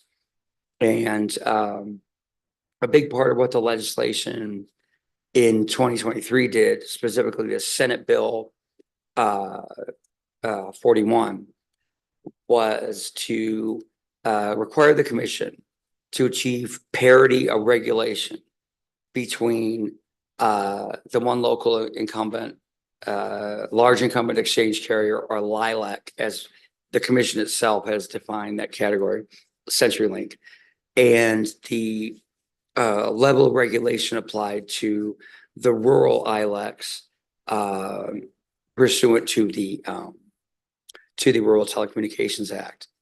And as noted in my order, I interpret the Rural Telecommunications Act as not providing any, certainly no express authority for the commission to regulate the rural ILECs, except to the extent that there are conditions placed upon the rural ILECs receipt of funds from the State Rural Universal Service Fund. As I note in the order, the only rule that we have that applies directly to rural ILECs is the SRUSF rule. So there are no general, the commission has in place no general regulations that apply to the rural ILECs. And so this rulemaking as you can tell from the title, would consider possibly just repealing the two regulatory, the two rules that apply directly to LILACs, a quality of service rule and a consumer protection rule, because to achieve parity would mean to bring down the level of regulation of CenturyLink to the level of the rural ILECs, and we don't regulate the rural ILECs with regard to their quality of service or consumer protection standards. And that's how the Telecom Bureau the Commission's Telecom Bureau has interpreted the Rural Telecommunications Act in the past. So, but it would also allow this order, it's asking staff to provide its recommendations as to whether there should be repeal of the two rules or whether staff would take the position that you could maintain some parts of these rules. And then that could be used by the commission to issue a notice of proposed rulemaking and a proposed rule or a proposed repeal of these rules. That then in the formal proceeding of rulemaking, interested parties or CenturyLink and others could comment upon. They could provide their own opinions as to whether the commission actually does have any jurisdiction to regulate the rural ILECs and thus continue to regulate CenturyLink, or whether a repeal is needed. So that can be developed there. I think it's best to start with staff because, as I noted, staff has actually dealt with the rural ILECs in the past. There was actually a proposal by the rural ILECs to many years ago to sort of accept some kind of like consent regulation. They didn't take the position that we had the authority, but in order to be cooperative, they volunteered that, but that did not go through. And the rural ILECs have taken the position that we cannot regulate them in any of these ways. And I tend to agree. I just don't see anything in the Rural Telecom Act that allows for that. And so at this point, it's possible that the commission will end up repealing the quality of service rule and consumer protection rule for CenturyLink in order to achieve that parity with the rural ILECs. Or as it's called parity regulation in the title of the Senate Bill 41. But the language that's used in to amend New Mexico Telecommunications Act actually says shall be that the LILACs, the incumbent CenturyLink, will be regulated in the same manner. And we interpret that as meaning, the same level of regulation. That's the major part of the Senate bill, the changes made in Senate Bill 41. But there were also changes made to the effective competition provisions of the act. Effective competition is something that's been in the act. It has a separate section from the general regulation of the incumbent serving over 50,000 lines. We actually have had a proceeding with CenturyLink in which the commission denied a finding of effective competition for the wire centers that are served by CenturyLink. But that was under the old standards, the old tests for effective competition, and those are revised. Those were amended in the Senate Bill 41. So presumably CenturyLink will be coming back for a determination of effective competition in under the new standards. And then there's also a change to the reporting that we do to the legislature triennially, just to include a requirement that the commission report to the legislature on what actions it has taken to comply with this parity of regulation requirement. And of course, this rulemaking would be part of that. So with that, I will take any questions. Thank you for that presentation. Commissioners, do you have any questions on this one? Do we have, through the law, any deadlines that we need to meet here? And how, if so, what is the plan to comply with that? There are no specific deadlines except I think by the time we do the next reporting, which I believe will be not this year, but it might be next year, that we will want to have completed this rulemaking. And as I said, this was legislation passed last year. But otherwise, we don't have any statutory deadlines at this point. It's just a good idea to catch up with this. Obviously, at this point, I'm not sure, like, what was required by these two rules, like with regard to quality of service, is reporting by CenturyLink. I believe they've stopped that reporting, based on the change in the statute. So the statute overrides the current rules that are in place. And this would be, this proceeding would formalize that either through repeal or amendment. Okay, thank you. And thank you for the presentation. I don't have any additional questions. So just in a nutshell, the law changed last year on telecommunications and regulation of the large companies, of which there's only one, CenturyLink, and we need to update our rules, and this is opening a docket and having staff filing recommendations to update the rules. Yes. Thank you. Okay, so no further questions. I will move to adopt this initial order opening docket. I second.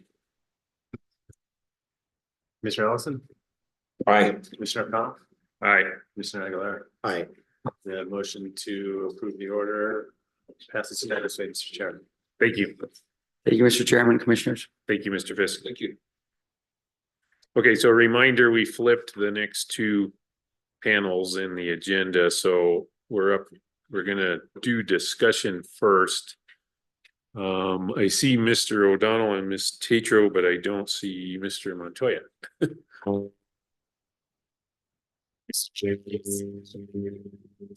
Okay. Yeah, that was the mic over Ah. here. Here he is. Another reason for walk-up music.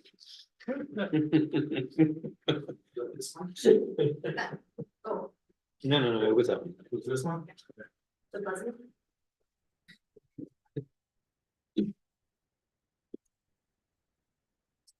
Game show walk-up music.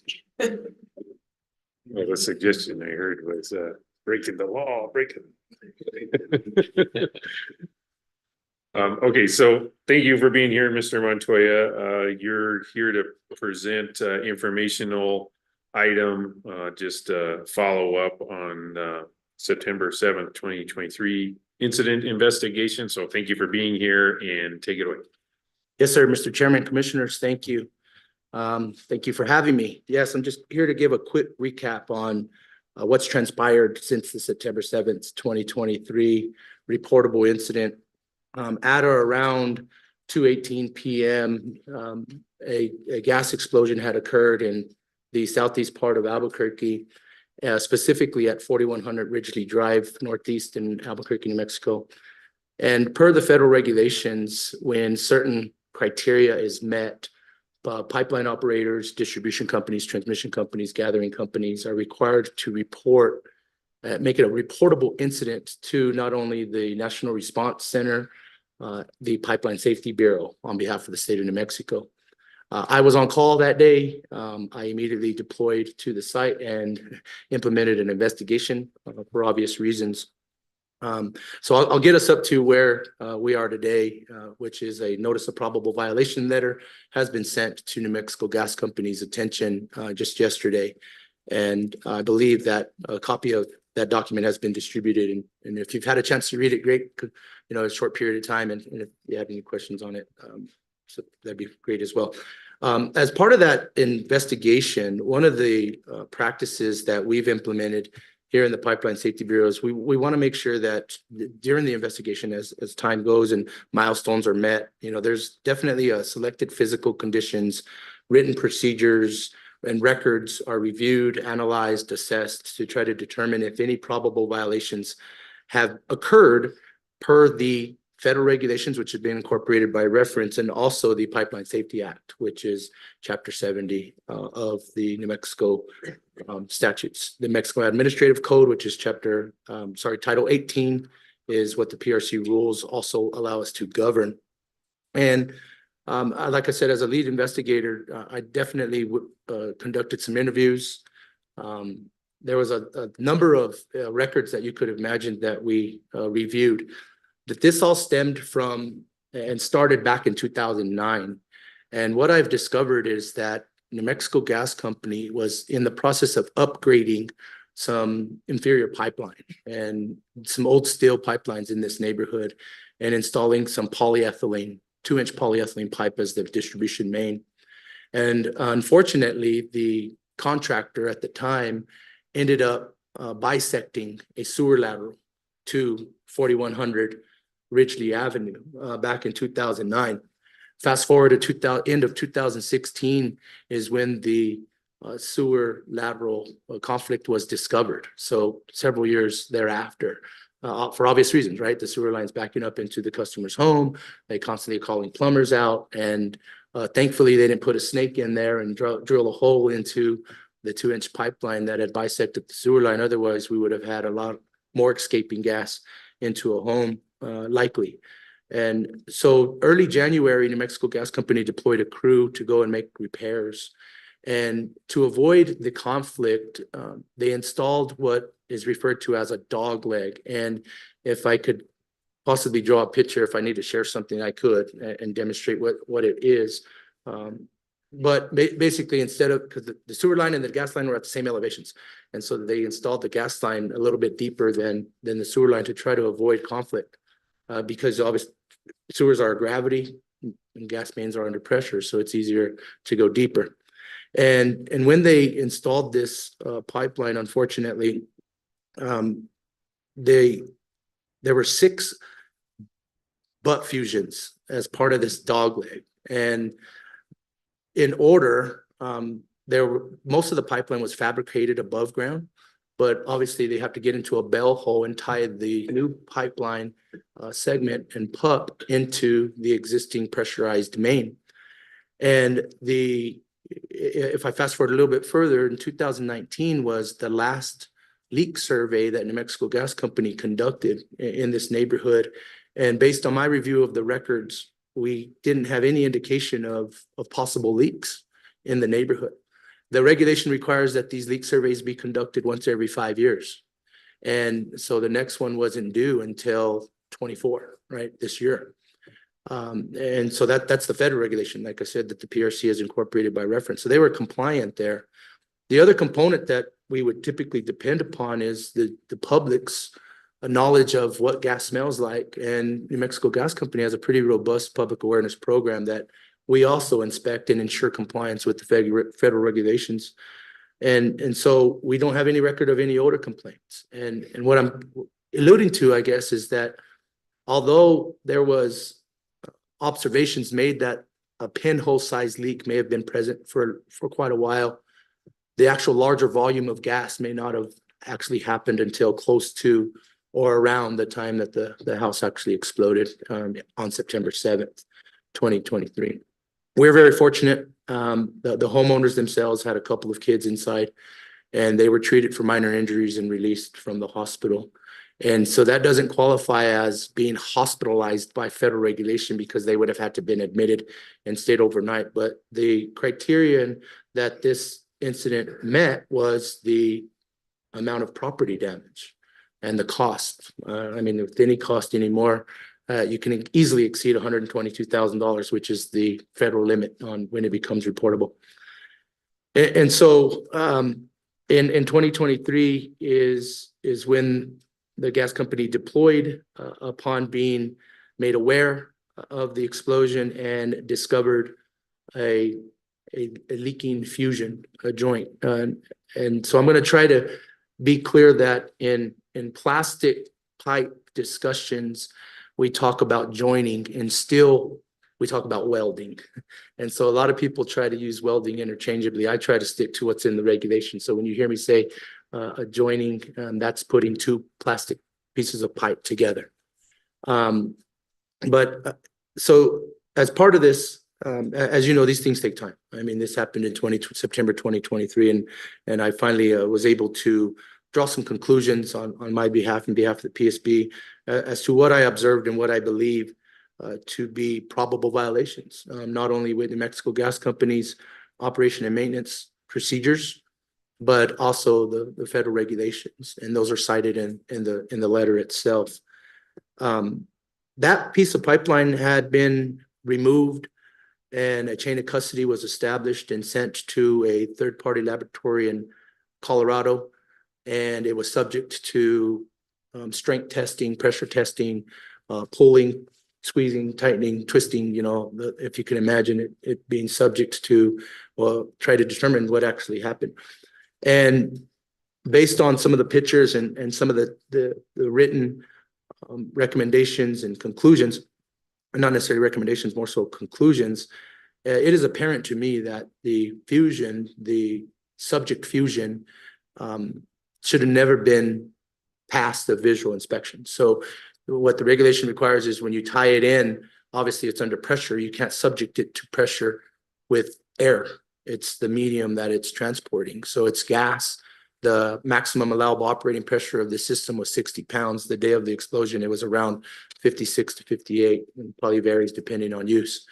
And, this technique, this technology, it takes a very patient person to implement, especially in a bell hole, and the number of procedures that go with having to prepare and ensure a good sound joint.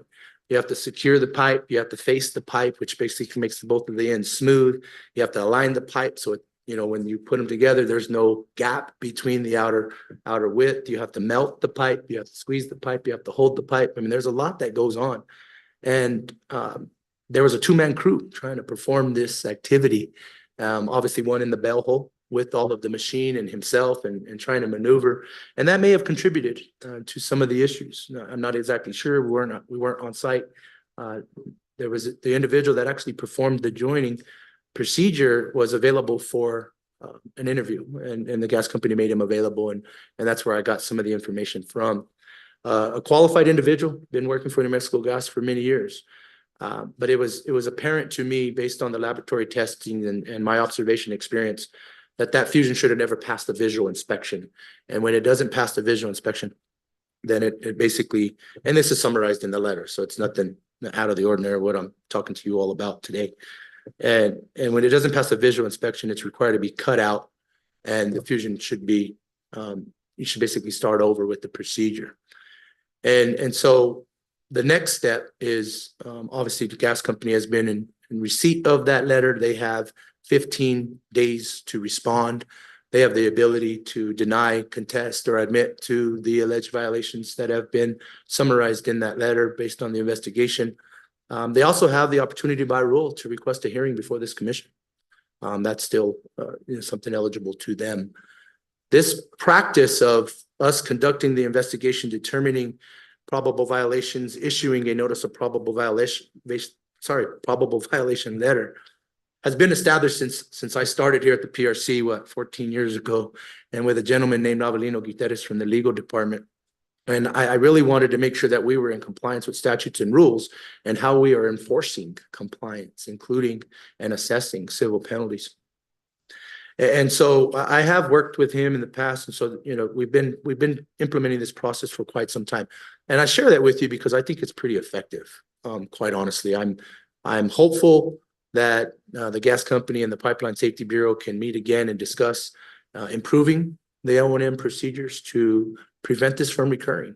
I have already been made aware that tie-ins, and I guess I don't want to quote the gas company on this, but tie-ins will no longer be conducted using the butt fusion technology. It would be electrofusion technology, so a little less human error opportunity for these tie-ins, and so that's great. That's good to hear. So like I said, I think my next step is to kind of sit and wait for the 15 days to expire to see where we go next, but I'll stand for questions. I hope that kind of summarizes a whole lot in a little bit. Yeah, thank you very much for that presentation. I mean, as this thing started in September, just as a new commissioner, I was wondering what to do. So it's very helpful for you to come in and describe the process and describe what the next steps are. I understand better now what happened, so thank you for that. Yes, sir, Mr. Chair.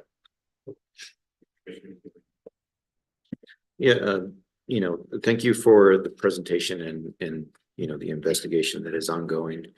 So appreciate you bringing this. Yes, sir. You're getting off easy, Mr. Williams. To be determined. Yeah. Mr. Chairman. Okay, so next up, we have two items. I think they are related. We have discussion item by Mr. Arthur O'Donnell. He's going to talk about the two IRP processes that are underway. And then we also, as part of both of those IRP processes, we had stakeholder processes that were facilitated by GridWorks. So we've also got Margie Tatro here from GridWorks. And so these are timely because we're in a period where soon the commission's going to have to consider the process up to now and move forward. So thank you for being here, and take it away, Mr. O'Donnell. Thank you, Mr. Chair and Commissioners. The slides are before you, and being mindful of time, I may touch lightly on especially graphs that are used. These are both really large filings. I mean, literally 1,600 pages of filing from SPS and nearly as much from PNM. And there's no way that we could kind of like really address all that. So I'm going to be focused on what I consider bottom line issues that the commission should take into account. Next slide, please. You have both of these applications before you, and they're based on a change to the IRP rule that was put into effect in the prior commission. So since you weren't here, I'll just go over what the major changes to the rule were.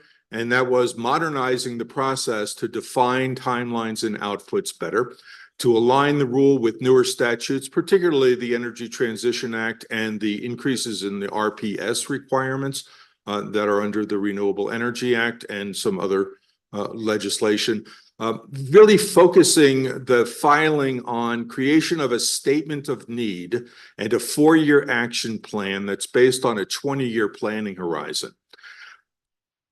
A conceptual change is that we're trying to get the utilities to look at the need as more complex than the traditional 1 in 10-year peak load plus reserve margin, by really breaking apart what their operational needs will be for the future and then trying to identify resources that can help meet those needs.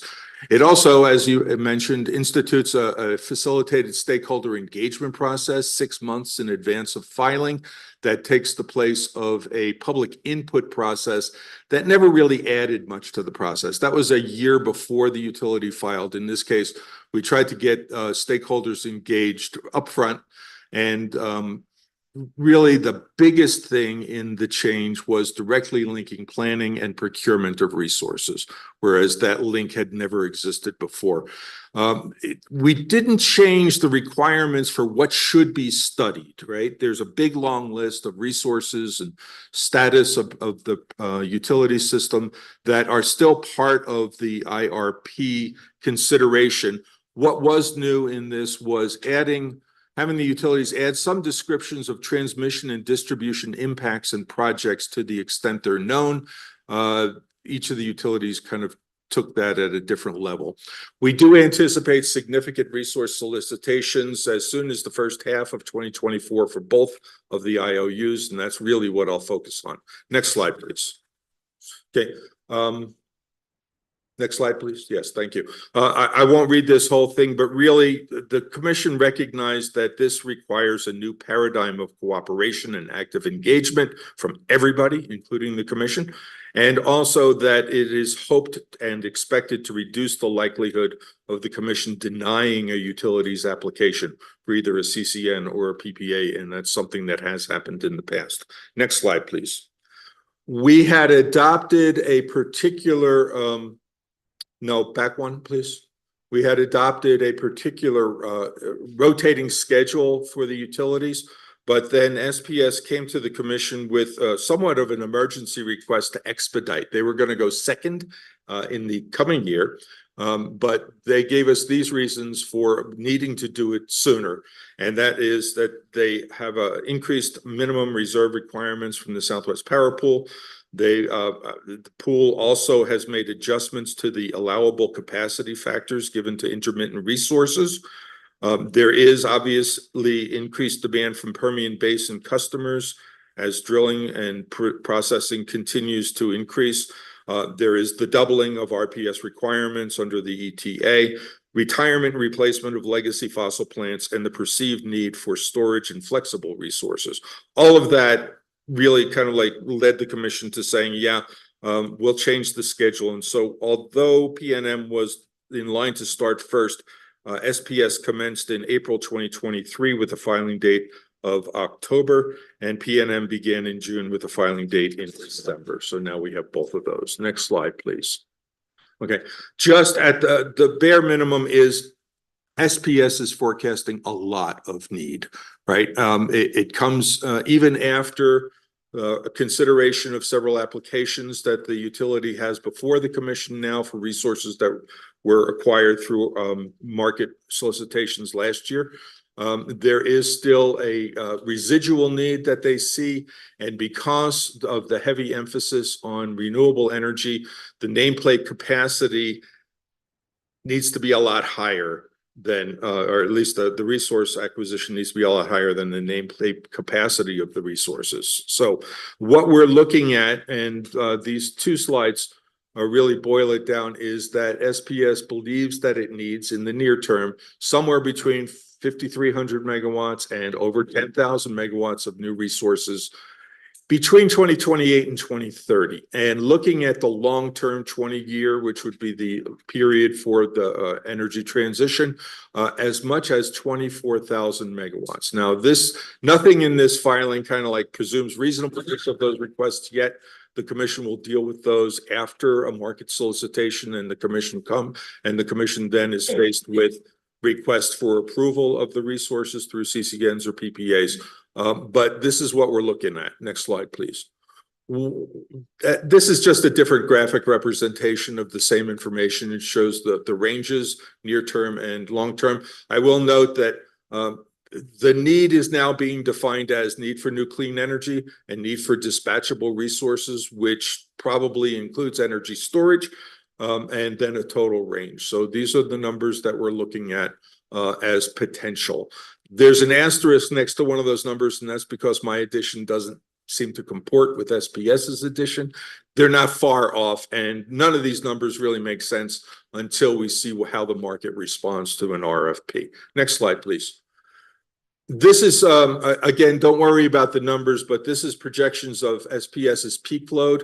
And you can see there's three different scenarios. One is essentially an economic based, and then is a planning based, and then is if we go full bore on electrification, that is the highest curve there, which has a steep incline until about the late 2030s, and when it decreases again. That is almost entirely related to the increase in load from the oil and gas production industry. So could be as much as 8,000 megawatts, which would be more than double what the current peak load is. But of course, that remains to be seen. Next slide, please. And then this is another slide. Don't get too hung up on the numbers, but this is annual projection of revenue requirements. And the bottom line is essentially looking at multi-jurisdictional requirements, right? Texas and New Mexico. And the line above it is what is the energy transition premium on top of this? And as you can see, it is expected to be fairly significant and increasing over time. Next slide, please. Just turning to PNM. PNM doesn't have quite as much need, but it still is in the order of about 2,000 megawatts between now and 2027. They express things differently than SPS, as you might expect, but essentially they call their need low-cost carbon-free energy resources or dynamic balancing resources, and then thirdly, firm generation resources. Next slide, please. So this is a chart that represents those how the utility is looking at in over the course of the next 2 decades as they try and get the Energy Transition Act together. So I won't go into too much detail about this, but there is a need for additional firm generation, but much later in the process, beginning in 2032 and then 2042. Next, please. Again, a different way of just expressing the same amount of numbers. So what we're looking at in the near term is roughly 2,000 megawatts to be acquired, and in the longer term, somewhere between 5,400 and 8,700 megawatts. I rounded it off because, again, my addition didn't really comport with what the utility gave us. And they put a dollar figure on this, but again, it wasn't expressed the same way as SPS, but essentially looking at somewhere between $8 billion and $13 billion of additional costs by the end of the energy transition. Next slide, please. I won't go into this, but there's 2 slides. One is essentially how the installed capacity mix changes over time, and obviously coal is eliminated by the end of this decade. Increases in solar, increases in demand side management, and possibly hydrogen getting in the mix somewhere along the line. So next slide. This is essentially saying the same thing, but looking at a most cost-effective portfolio in modeling terms, right? We won't know exactly what prices look like until the utilities go to market, and then they'll have a much better sense of kind of like what expected costs and really what the mix will be, right? Because this is what they may be looking for, but we're not doing siloed procurement anymore. We're looking for all source procurement that can meet any of these needs. And so we'll see what happens. Next slide, please. This is a schedule of what you can expect. IRP in SPS was filed on October 15th. Public comments were received. I can answer some questions about that. SPS response to those was done in December. They didn't see a need to change either the statement of need or the action plan. As a result of a request from staff, there was an extension to when staff comments are due, and it's tomorrow. I'm sorry, I put in the 25th because an order was put out, and then an errata order was put out, and then I made a mistake too. It also says that the commission acceptance or sending it back to the utility would be February 25th. I will note that that is a Sunday, so the commission's going to have to decide whether the 26th is the date or the 23rd is the date. PNM, on about 2 months later, filed in December. We have not yet received public comments because there was an extension to that date. The response to the public comments comes 30 days afterwards. Then staff review would be March 14th, and the commission acceptance would be April 15th. Next slide, please. I want to just note that in the rule, the commission doesn't have a yes, no, accept, approve or deny function here. It is really just to review the filings and the staff comments. And if there are deficiencies identified in the IRP, especially the statement of need and action plan, the commission does have the option of sending those portions back to the utility with instructions for refiling, right? Again, a new process. We haven't used this before. We can talk about what the likelihood of that is. Also, the rule called for the appointment of an independent monitor, and this is solely because we want to make sure that the RFP that's designed and the process for soliciting resources comports with what the utilities told us, comports with the rules. So we are currently in the process of soliciting statements of interest and pricing from we sent out a solicitation notice to about 30 entities that provide this kind of service. I've already got an indication that we'll get several responses. So we're looking forward to that. And that date will be February 9th for the responses. I know that SPS is eager to start because they do have such a need, and this is, gonna be a major impact on the marketplace. Next slide, please. All right, so just so that you know, the competitive landscape is everybody is out in the market at the same time. Looking just at the West, APS and TEP in Arizona last year put in their IRPs, and they're forecasting significant increases in peak demand and replacing coal facilities, right? And they did, APS did issue an RFP last May for 1,000 megawatts, including some 700 megawatts of renewables. We have not seen any result from that yet. They said by March, we'll see. TEP also plans to secure 2,600 megawatts of generation, 1,300 megawatts of storage. They issued an RFP this month. Colorado Springs Utility has issued an RFP for 1,200 megawatts and storage by 2030. We still are facing residual problems with regard to supply chain and developer ability to meet milestones, right? PacifiCorp has canceled an RFP that it put out 2 years ago for almost 1,800 megawatts of resources, including storage. I don't know what they're going to do about that.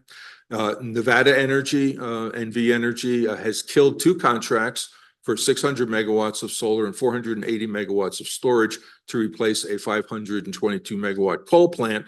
That tells you that these problems are still out there in the market, and we just have to be prepared for them. Next slide, please. Okay, this is a different graphic representation of the state's clean energy requirements and RPS requirements. I wasn't able to really draw a line between these and procurements that are expected, but clearly everybody's in the same boat. Everybody's trying to make the energy transition to a cleaner utility system by closing down coal and fossil fuel legacy plants, replacing it with clean energy and intermittent resources and the impacts that has. And virtually all of these states have some kind of fairly ambitious greenhouse gas reduction goals, just like New Mexico. So expect, I would just say expect a really lively marketplace in the future. Right. And that's all I had on this. Happy to answer any questions, but I think it might be good if Margie went first and talked about the stakeholder process and how that turned out. Yeah, thank you. I think that's a great suggestion.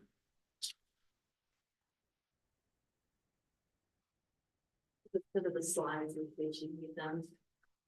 Thank you. Thank you. Appreciate it.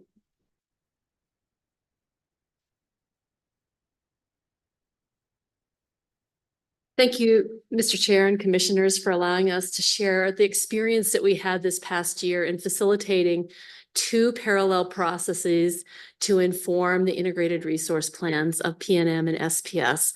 I'm with GridWorks, and I want to acknowledge my teammates on this slide who are really critical components and elements of this. And so we are a nonprofit organization. I'm the New Mexico anchor for GridWorks and was really pleased to be part of this process. What I'd like to do, next slide, please, is to share with you, first of all, the conclusion of the process. And we will say on all accounts that we believe this process was successful, as we heard from stakeholders, utilities, and our own observations of the process. And as Mr. O'Donnell said, our motivation was really this quote from the rule that said our goal was to really increase transparency, involve stakeholder participation early in the process, and ultimately tie the plans into the procurement process, which Mr. O'Donnell has described. So I'm going to share with you some more about our conclusions, a little bit about the process we used and who was involved, what the outcomes were, how significant and substantial was the input from the stakeholders as heard by the utilities. And then, of course, even though we thought it was successful, we have some recommendations for improving the process going forward, and we'll share those with you. We're also filing our full report on this early next week, so you'll have many details that I can't spend the time to bore you on today. Next slide, please. This is the conclusion. We believe that facilitated stakeholder engagement should continue. You see some pictures of people in rooms. We had meetings both virtually and in person in various places, Albuquerque and in Roswell, for the two processes. And first and foremost, stakeholders showed up, both for in-person and virtual meetings. And I'll share with you some numbers and organizations that did show up. They showed up, they were heard, they provided substantial information and input into the statement of need and action plan, and indeed into the modeling conversations as well. But they showed up, they participated, and we have feedback from them on how this worked for them. The utilities also appreciated having a neutral, independent voice to help guide the conversations of these very diverse stakeholders. Some stakeholders knew lots about integrated resource planning and were expert in it. Others were consumers or interested members of the public that just showed up to learn. And it was very challenging to give the kind of information at the detail that they could all participate. Thirdly, the transparency and understanding of modeling underpinnings those were greatly improved. You know, the rule allows a reasonable number of modeling runs requested by stakeholders to be performed. And I can tell you, our utility partners were very scared of that provision because, as I'll show you, the 130 stakeholder groups that showed up, if they had all asked for modeling runs to be run, it would have overwhelmed the resources of our utility partners. We're pleased to announce, I'll talk a little bit more, but all the stakeholder modeling requests, all 17 of them, were honored and run by the utilities. Finally, I'll talk about recommendations in a moment, and those came from input from the utilities and the stakeholders as things that were best practices and ideas for improvement. Next slide, please. This shows the timeline with which the process unfolded. We started in May with SPS. We really kind of started a little early with PNM in March because they were just completing the 1 year of their public advisory process at that time. And we felt like we needed to keep momentum and transition the process. So in both cases, the first part of the process to identify and recruit stakeholders, talk with the utilities about what role they would play, what role the facilitator would play, and then launched a series of workshops so that stakeholders could become educated. We wanted all stakeholders to have a grounding in information that was important to them. We also wanted stakeholders to start listening to each other.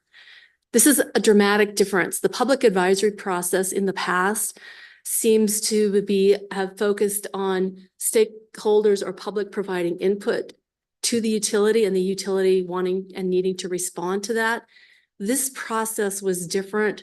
That was included, but we wanted stakeholders to hear from each other. We wanted people with different perspectives to be heard by stakeholders and get an appreciation for what others needed in this process. Then the biggest chunk of the process involved in input to the statement of need and modeling activities, questions about assumptions for modeling, inputs, modeling run requests, and bring those requests to a reasonable number that could be conducted in the time allowed. Third step was to develop input into the action plan. And I can tell you, this is where stakeholders were really tangibly engaged. They could say, oh, we need this to happen in the next 3 years. It was harder for some stakeholders to get an appreciation for the order of magnitude of resources that Mr. O'Donnell just described because they didn't have a modeling background, but an action plan, they could feel it, they could touch it, they could suggest it. So it was a really great engagement tool. And then finally, after the plans were submitted, we collected feedback from stakeholders and utilities as to how the process worked for them. The next slide shows you the number of participants we had in these two processes. Over 200 and some people invited from our invitation list. The distribution list included a very wide set of organizations. And the good news is, in both cases, over 130 people attended at least one meeting. Then a smaller number attended more than half of the meetings. And then we had input on feedback from a smaller number. But the important thing about this is there were 130 different organizations engaged in at least one meeting of these two processes. And I've given you a handout that's got the list of all the organizations that participated in the two processes. There were 15 organizations that attended both SPS and PNM discussions. And we worked really hard to try to reach out to people and representatives of low income or income limited organizations, as well as tribal, Pueblo, and other Native communities. And I'll tell you honestly, we were disappointed that we didn't have more continuous engagement by some of those underrepresented groups. And we have a recommendation later about how we might work together to change that, because we believe the tribal and Pueblo and income limited voices would have broadened the perspectives of the conversation. The next slide now, you'll see the graphic on the right describes the three topics in which the rule allowed for specific stakeholder engagement. There was the statement of need, the modeling requests, and the action plan. So in the statement of need, here were some of the outcomes. The conversation was wide-ranging and diverse. Some interests were around energy equity or life cycle greenhouse gases or particular technology choices. And other stakeholders wanted to focus directly on the numbers that Mr. O'Donnell was talking about, because in the rule, that's what the statement of need asks for. How many megawatts of capacity needed to be added by a certain time, and what is the type of that? But many of our stakeholders were not prepared for the kind of conversations that were so detailed and focused. So what we did is we ended up launching a priority needs survey for our stakeholders so that they could get input on exactly what their highest priorities were. You won't be surprised to hear that the priorities were: number one, reliability and resiliency; number two, affordability; number three, environmental, including carbon emissions. And there were a host of other interests, but those became the three that were top priority. And those were actually helpful for the utilities to use as they started to prioritize their most cost-effective and preferred resource portfolios. I'll be honest with you that we were not able to reach agreement among stakeholders about the size of resources needed. And that is not surprising, but the rule asks for us to really try to bring stakeholders to agreement on these things, and we did not reach agreement. But we did reach agreement on the objectives that were important to consider for the SPS statement of need. So objectives were agreed upon. The actual size of resources required was not. In the case of PNM, we didn't receive any objections regarding the capacity of resources needed. I will not say that there was full agreement among stakeholders, but we didn't, after asking several times, there was no objection to that range of resources. So in our mind, the statement of need was successful in the stakeholder process because stakeholders were heard, and we attempted to reach agreement where we could. And in places where there was a priority need or a set of objectives, that did come to consensus. In modeling, I mentioned the trepidation by utilities in the clause in the rule that says run a reasonable number of requests per stakeholder. And you see a list of 70 to 100 stakeholders in the room, and all of a sudden you realize that that could be a very huge task. We asked stakeholders, and this was facilitated much by the utility partners. They each developed a modeling run request form that stakeholders were asked to fill out by a certain deadline. Those came together. The facilitators then looked at that and said, oh, these three people have this common interest. Let's get them together and help work with utilities to refine the parameters of that modeling run. So we were able to whittle down the requests. And in your slide packet, I won't go through it, it'll be in our report, are the specific runs that were requested. There were three topics that were common among many stakeholders and these two processes. One was what's going to happen in these high electricity demand scenarios, these electric vehicles or building electrification or growth in the oil and gas industry as they move to electrify their operations to reduce their greenhouse gas emissions. How will that affect the future? So there's a lot of interest in looking at as a modeling parameter. Also, in both processes, stakeholders said, what would happen if we moved to a more accelerated path toward carbon-free electricity? And how would that be impactful in the resources selected? And then finally, how would increased demand response really fit into the future of these resources? So those were common amongst both our processes. Then the action plan, I mentioned earlier how tangible that was for our stakeholders. I'm very pleased to tell you that there was strong agreement on the action plans for both utilities plans. This is significant because this is where the rubber's hitting the road today, tomorrow, and the next year. And it was very tangible. There was a lot of input, and I have some examples I can share with you of the tools that we used for stakeholders and utilities to visualize what action plan ideas were being suggested and how we brought those into consensus or agreement. But it was high agreement and a very tangible thing for stakeholders. So I'm going to shift to conclusions now. If you would please go to slide number 11, because the rest of this you can certainly ask questions about at any time. Here's our recommendation set. First of all, I think it's important to talk about possible timeline revisions. Our stakeholders said this 6-month process was an incredible sprint in conversations that need more time to dwell and to reflect and to debate and discuss. So in our report, we have 3 options for this. Actually, one option would be consider adding a month or 2 to this facilitated stakeholder process.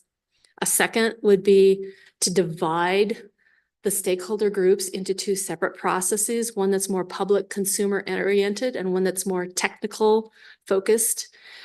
We don't recommend that just because the learning and the education that happens when those communities are together is incredible and invaluable. A third option would be consider adding some sort of modeling forum as a topic that gets revisited throughout the year, where you could bring interested and knowledgeable modelers and technical folks to talk about modeling methodologies, changes to these resource planning processes. It was very interesting in the PNM case. We put on a little workshop that says future modeling methodologies, because some of our stakeholders were researchers and others that wanted to share ideas. We had 56 people show up to this IRP modeling future conversation. So there's interest in that, and there's value in the modeling community being able to have these conversations year round. They don't all affect IRPs, they also affect rate cases and other regulatory proceedings. So having a community that's coming together more often talking about modeling may be valuable. Our other 4 recommendations on this sheet are to initiate an outreach effort. I mentioned our frustration in having continuous engagement from tribal, native, and Pueblo folks, and also other income limited people. I ran into a stakeholder just last week and they asked, well, what about the Tribal Advisory Council that was going to be connected with the PRC? And so I just want to put that back on the table as something we heard in our process of perhaps being a suggestion for having a regular and a knowledgeable group that represents tribal and Pueblo interests in these conversations. Our third recommendation is to have a set of prepared materials for the public on just what the IRP process is, why it's important, how it fits in with procurement actions, because the public is really confused. And of course, we explained this in our processes, but it was clear that there's general knowledge about why this is important to people that might be valuable. Fourth, we believe this sprint that we were on really shortchanged the data digestion time. And I'll tell you, there's a fine line between transparency, and data overload. And every stakeholder actually had a different tolerance for this. Some stakeholders wanted more and more detail and wanted to drill down, and others wanted the big picture. And so we think as facilitators, there could be some things we could do to change the process to give more digestion time between these very data-rich presentations. But that's something to think about in our overall timeline. The fifth recommendation is to either collaborate on information sharing systems or at least create them and define them before we get started. We had a struggle in stakeholders wanting to pose questions and then wanting the answers to be shared, maybe not only in a presentation, but in a documented forum. We were very fortunate that our partners in SPS were very patient in follow-on conversations and additional meetings with stakeholders. PNM also set up a very good question and answer system. They had it actually set up for their public advisory process and kind of shifted it to support this process. And they also posted all of their data information in a data sharing platform called Venue that people could get a password and access that information. They could also apply for viewing the proprietary information if they had a non-disclosure agreement in place. So we found ways to work this, but it was messy. It was not real smooth, and it could be improved in the future. So, yeah. Bottom line, we think this was successful. Should do it again, make some improvements, and we're happy to talk some more in detail about anything that is of interest to you all. So thank you for the opportunity to work with you and these stakeholders across the state. I just want to add what a joy it is to work with GridWorks on these kind of issues. The commission made a purposeful decision not to be the commission advisory staff, not to be involved in all of these meetings and the stakeholder process, to let it happen, but we really needed the facilitation that was provided. So just getting back to the goals, yeah, we're increasing transparency. Yeah, hopefully we're increasing understanding that will pay off in time. Maybe next time it'll be a lot easier. I don't think that any of the recommendations require changes to the rule per se, but we can work with the utilities on process, adding more time at the beginning. We say at least 6 months, right? So we could be 9 months. That would probably work as well. With that, any questions? No, thank you for both being here. I do have a couple of questions that's kind of zero in on deadlines. So we're going to get the staff report on the SPS tomorrow. Correct. And then just looking ahead, it looks like if OGC could plan on us doing whatever it is we have to do on February 22nd open meeting. Could you provide a leader to guide us through that so we can get from tomorrow to there? And then I guess, Arthur, could you just kind of talk about we've got this RFP that's going to be issued. We're going to have an independent monitor. How do both or either or neither of those things interact with the action we need to take on February 22nd? Well, I think that SPS is not going to really proceed. I presume that they're already compiling drafts of what the RFP would look like, but we would really need to get the independent monitor selected. So hopefully we can do that rapidly after the responses on the 9th, and maybe by the 22nd have a selection for you so that they can start working right away, because they will be charged with actually reviewing the design of the RFP materials all the way through the selection process, right? They are not an evaluator. They are just really looking at process to make sure it's fair and comports with the rule. So our action on the 22nd is just to agree with or not the statement of need, and then trust the independent monitor to watch. Yes, yeah, I think it's even fuzzier than that, which is the commission has to express any identification of deficiencies in the IRP filings, especially the action plan. Again, the stakeholder process was meant to head off any of those things so that we got agreement in advance. we won't agree on the outcomes of the RFP and the exact numbers and types of resources until we see what happens. But that will be for the commission's decision-making when the utilities come for a portfolio or individual projects. Oh, very helpful. Thank you. Just one question for you, Ms. Tetro, that you were talking about how structures had to get built to facilitate communication, data sharing. Any hope that what was created this time is reusable for next time? Absolutely. I think it will be. And I think the things that worked well, we should replicate. It was very different because the SPS process, we did not have as many people who wanted to dig into the detailed data. And so there was a smaller segment of folks that was interested. It was easier to handle in a one-on-one basis. In the PNM process, we had over 40 people that really wanted to dig into the modeling. So not sure that systems are scalable for every application. Thank you. And I'll just note that the next time we deal with an IRP will be El Paso Electric, and it won't be this year, it'll be next year. And so it'll be a whole different level of need, I think. Thank you. Commissioners, you got any questions? Well, first, just a enormous thank you to GridWorks for facilitating.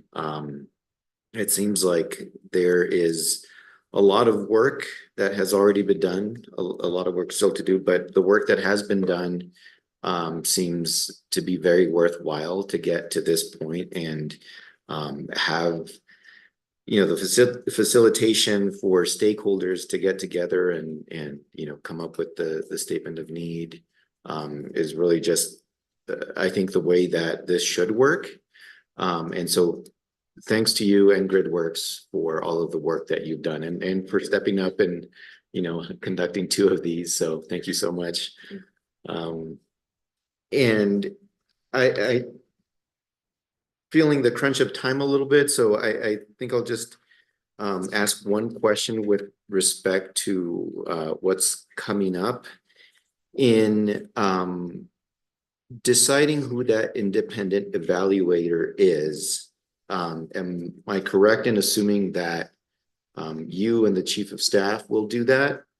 That's how it's worked in the past, on myself and somebody else appointed. And this is not a full-blown procurement because the mechanism is that we select the utility pays, right? Just like with the facilitation. So we will be essentially forwarding a form of contract that is based on kind of what we've seen for the facilitation services, and then the utility and the independent monitor will be the parties to that contract.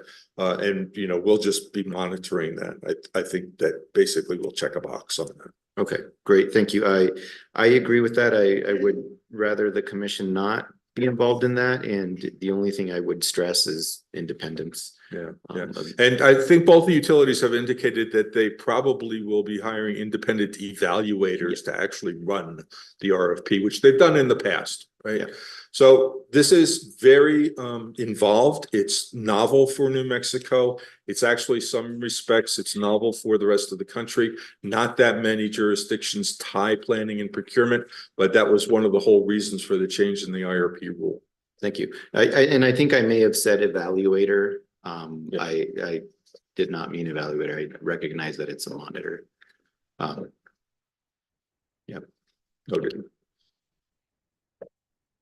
I also wanted to say I really appreciate GridWorks stepping up and doing 2 of these processes simultaneously. I was really nervous earlier this year about whether we could find somebody to, you know, to do one of them, much less 2 of them simultaneously, and really appreciate your agreeing to do that.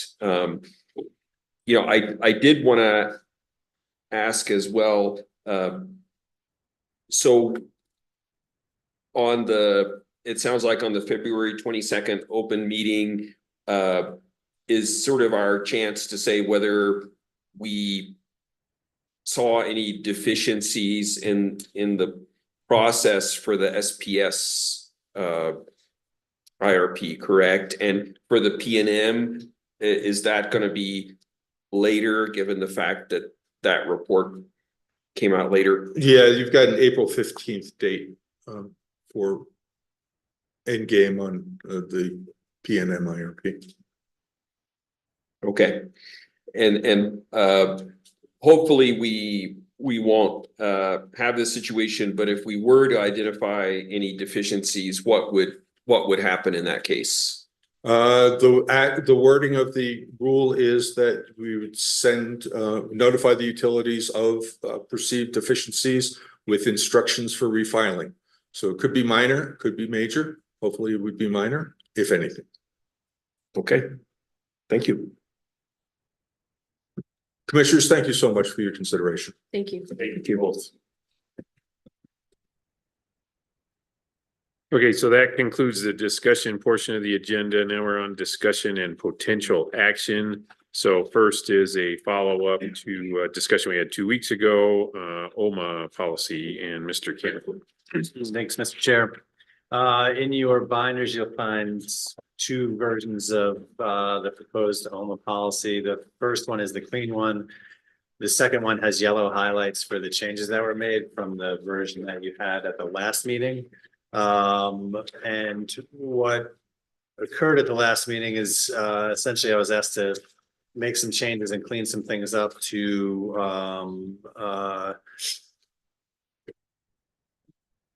change the way that the policy talked about emergency meetings and closed meetings and what kind of other meetings we do. So as you can see, I made first of all, on the first page, I just added a word into the resolution. And then on page 2, in 3, I made some changes to the language. It used to say special meetings. There was some debate over whether they're special or open meetings, or so now they're open special meetings, and clarified that those are outside of our usual biweekly regular meeting schedule. And then I just changed from majority of the members to majority of the commission. And then in 4, there was some question over, well, if there's an emergency meeting, how does that happen? How does that get called? So I added in here that that could be called by a commissioner. And then in section 7 about closed meetings, the change that I made pursuant to our conversation last meeting was